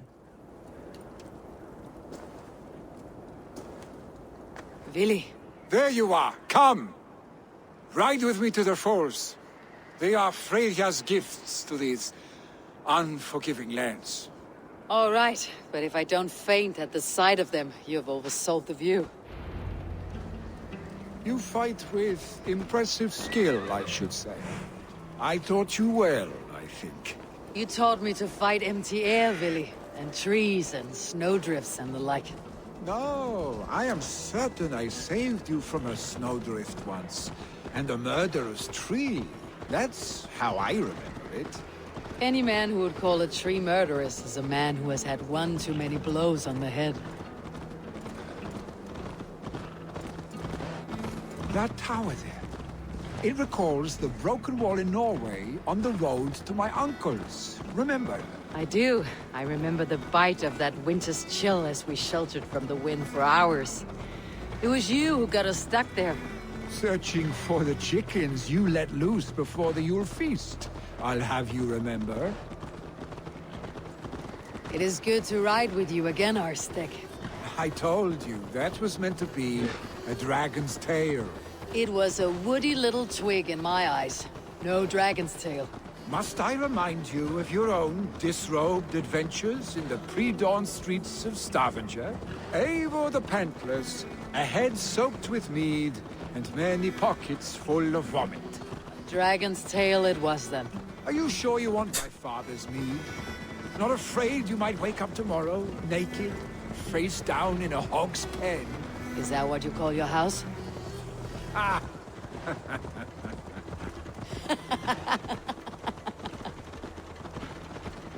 Bender's real.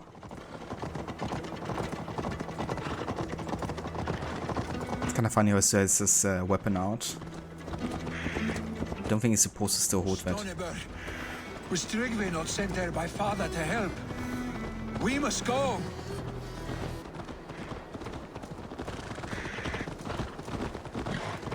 It's definitely high up there. I'm in a bear suit.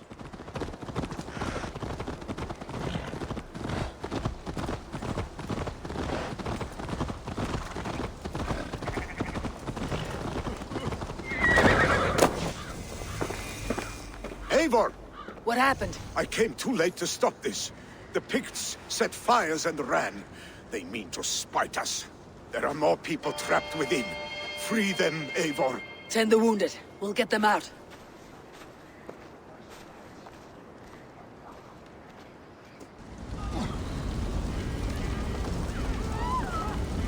Very sad, Lucinda. I hope you have a good start to your day and also to your Black Flag session today. Definitely catch you later for some of it. And yeah, have fun. Help! Someone, please! Move quickly, please! And yeah, that's no worries whatsoever for a shout-out. Leave your things. Get to Tryggvi. We'll be safe with him.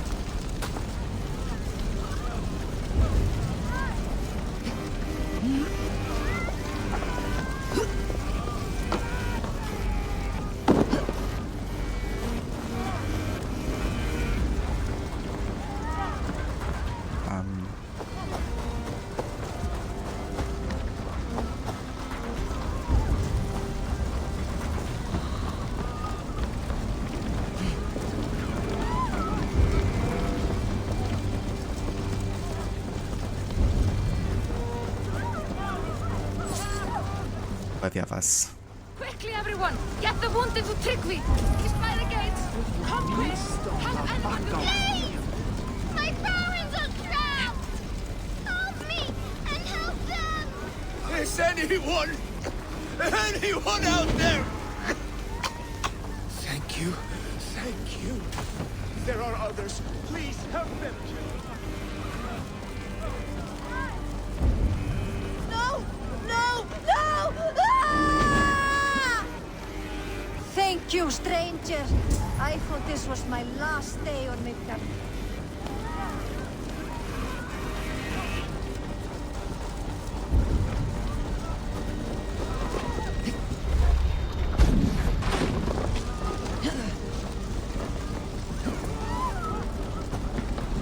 Please! Anyone!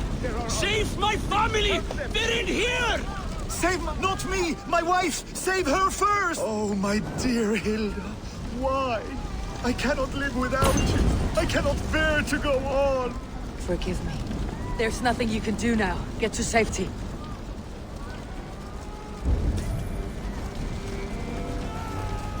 There should be one more burning house here.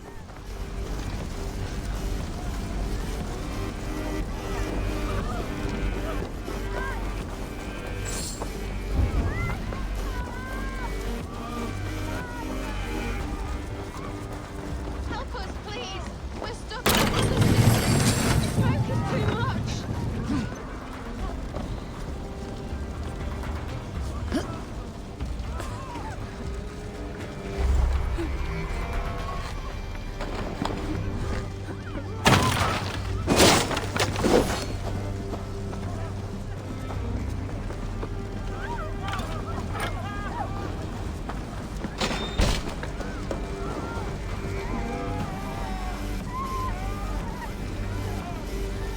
Thank you, Eivor! Drengr. Eivor, where are you? Thank you.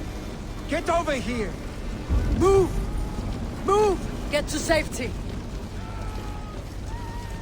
Billy! Where are you? Answer me!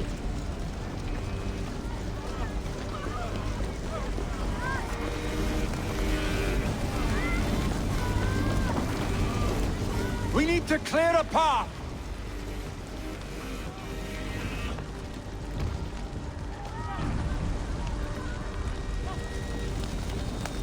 I will get the man, Eivor. You carry the woman.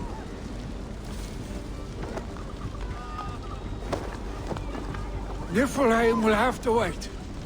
You are staying here today. Oh, thank thee, all father. Hold on to me. I can get you out.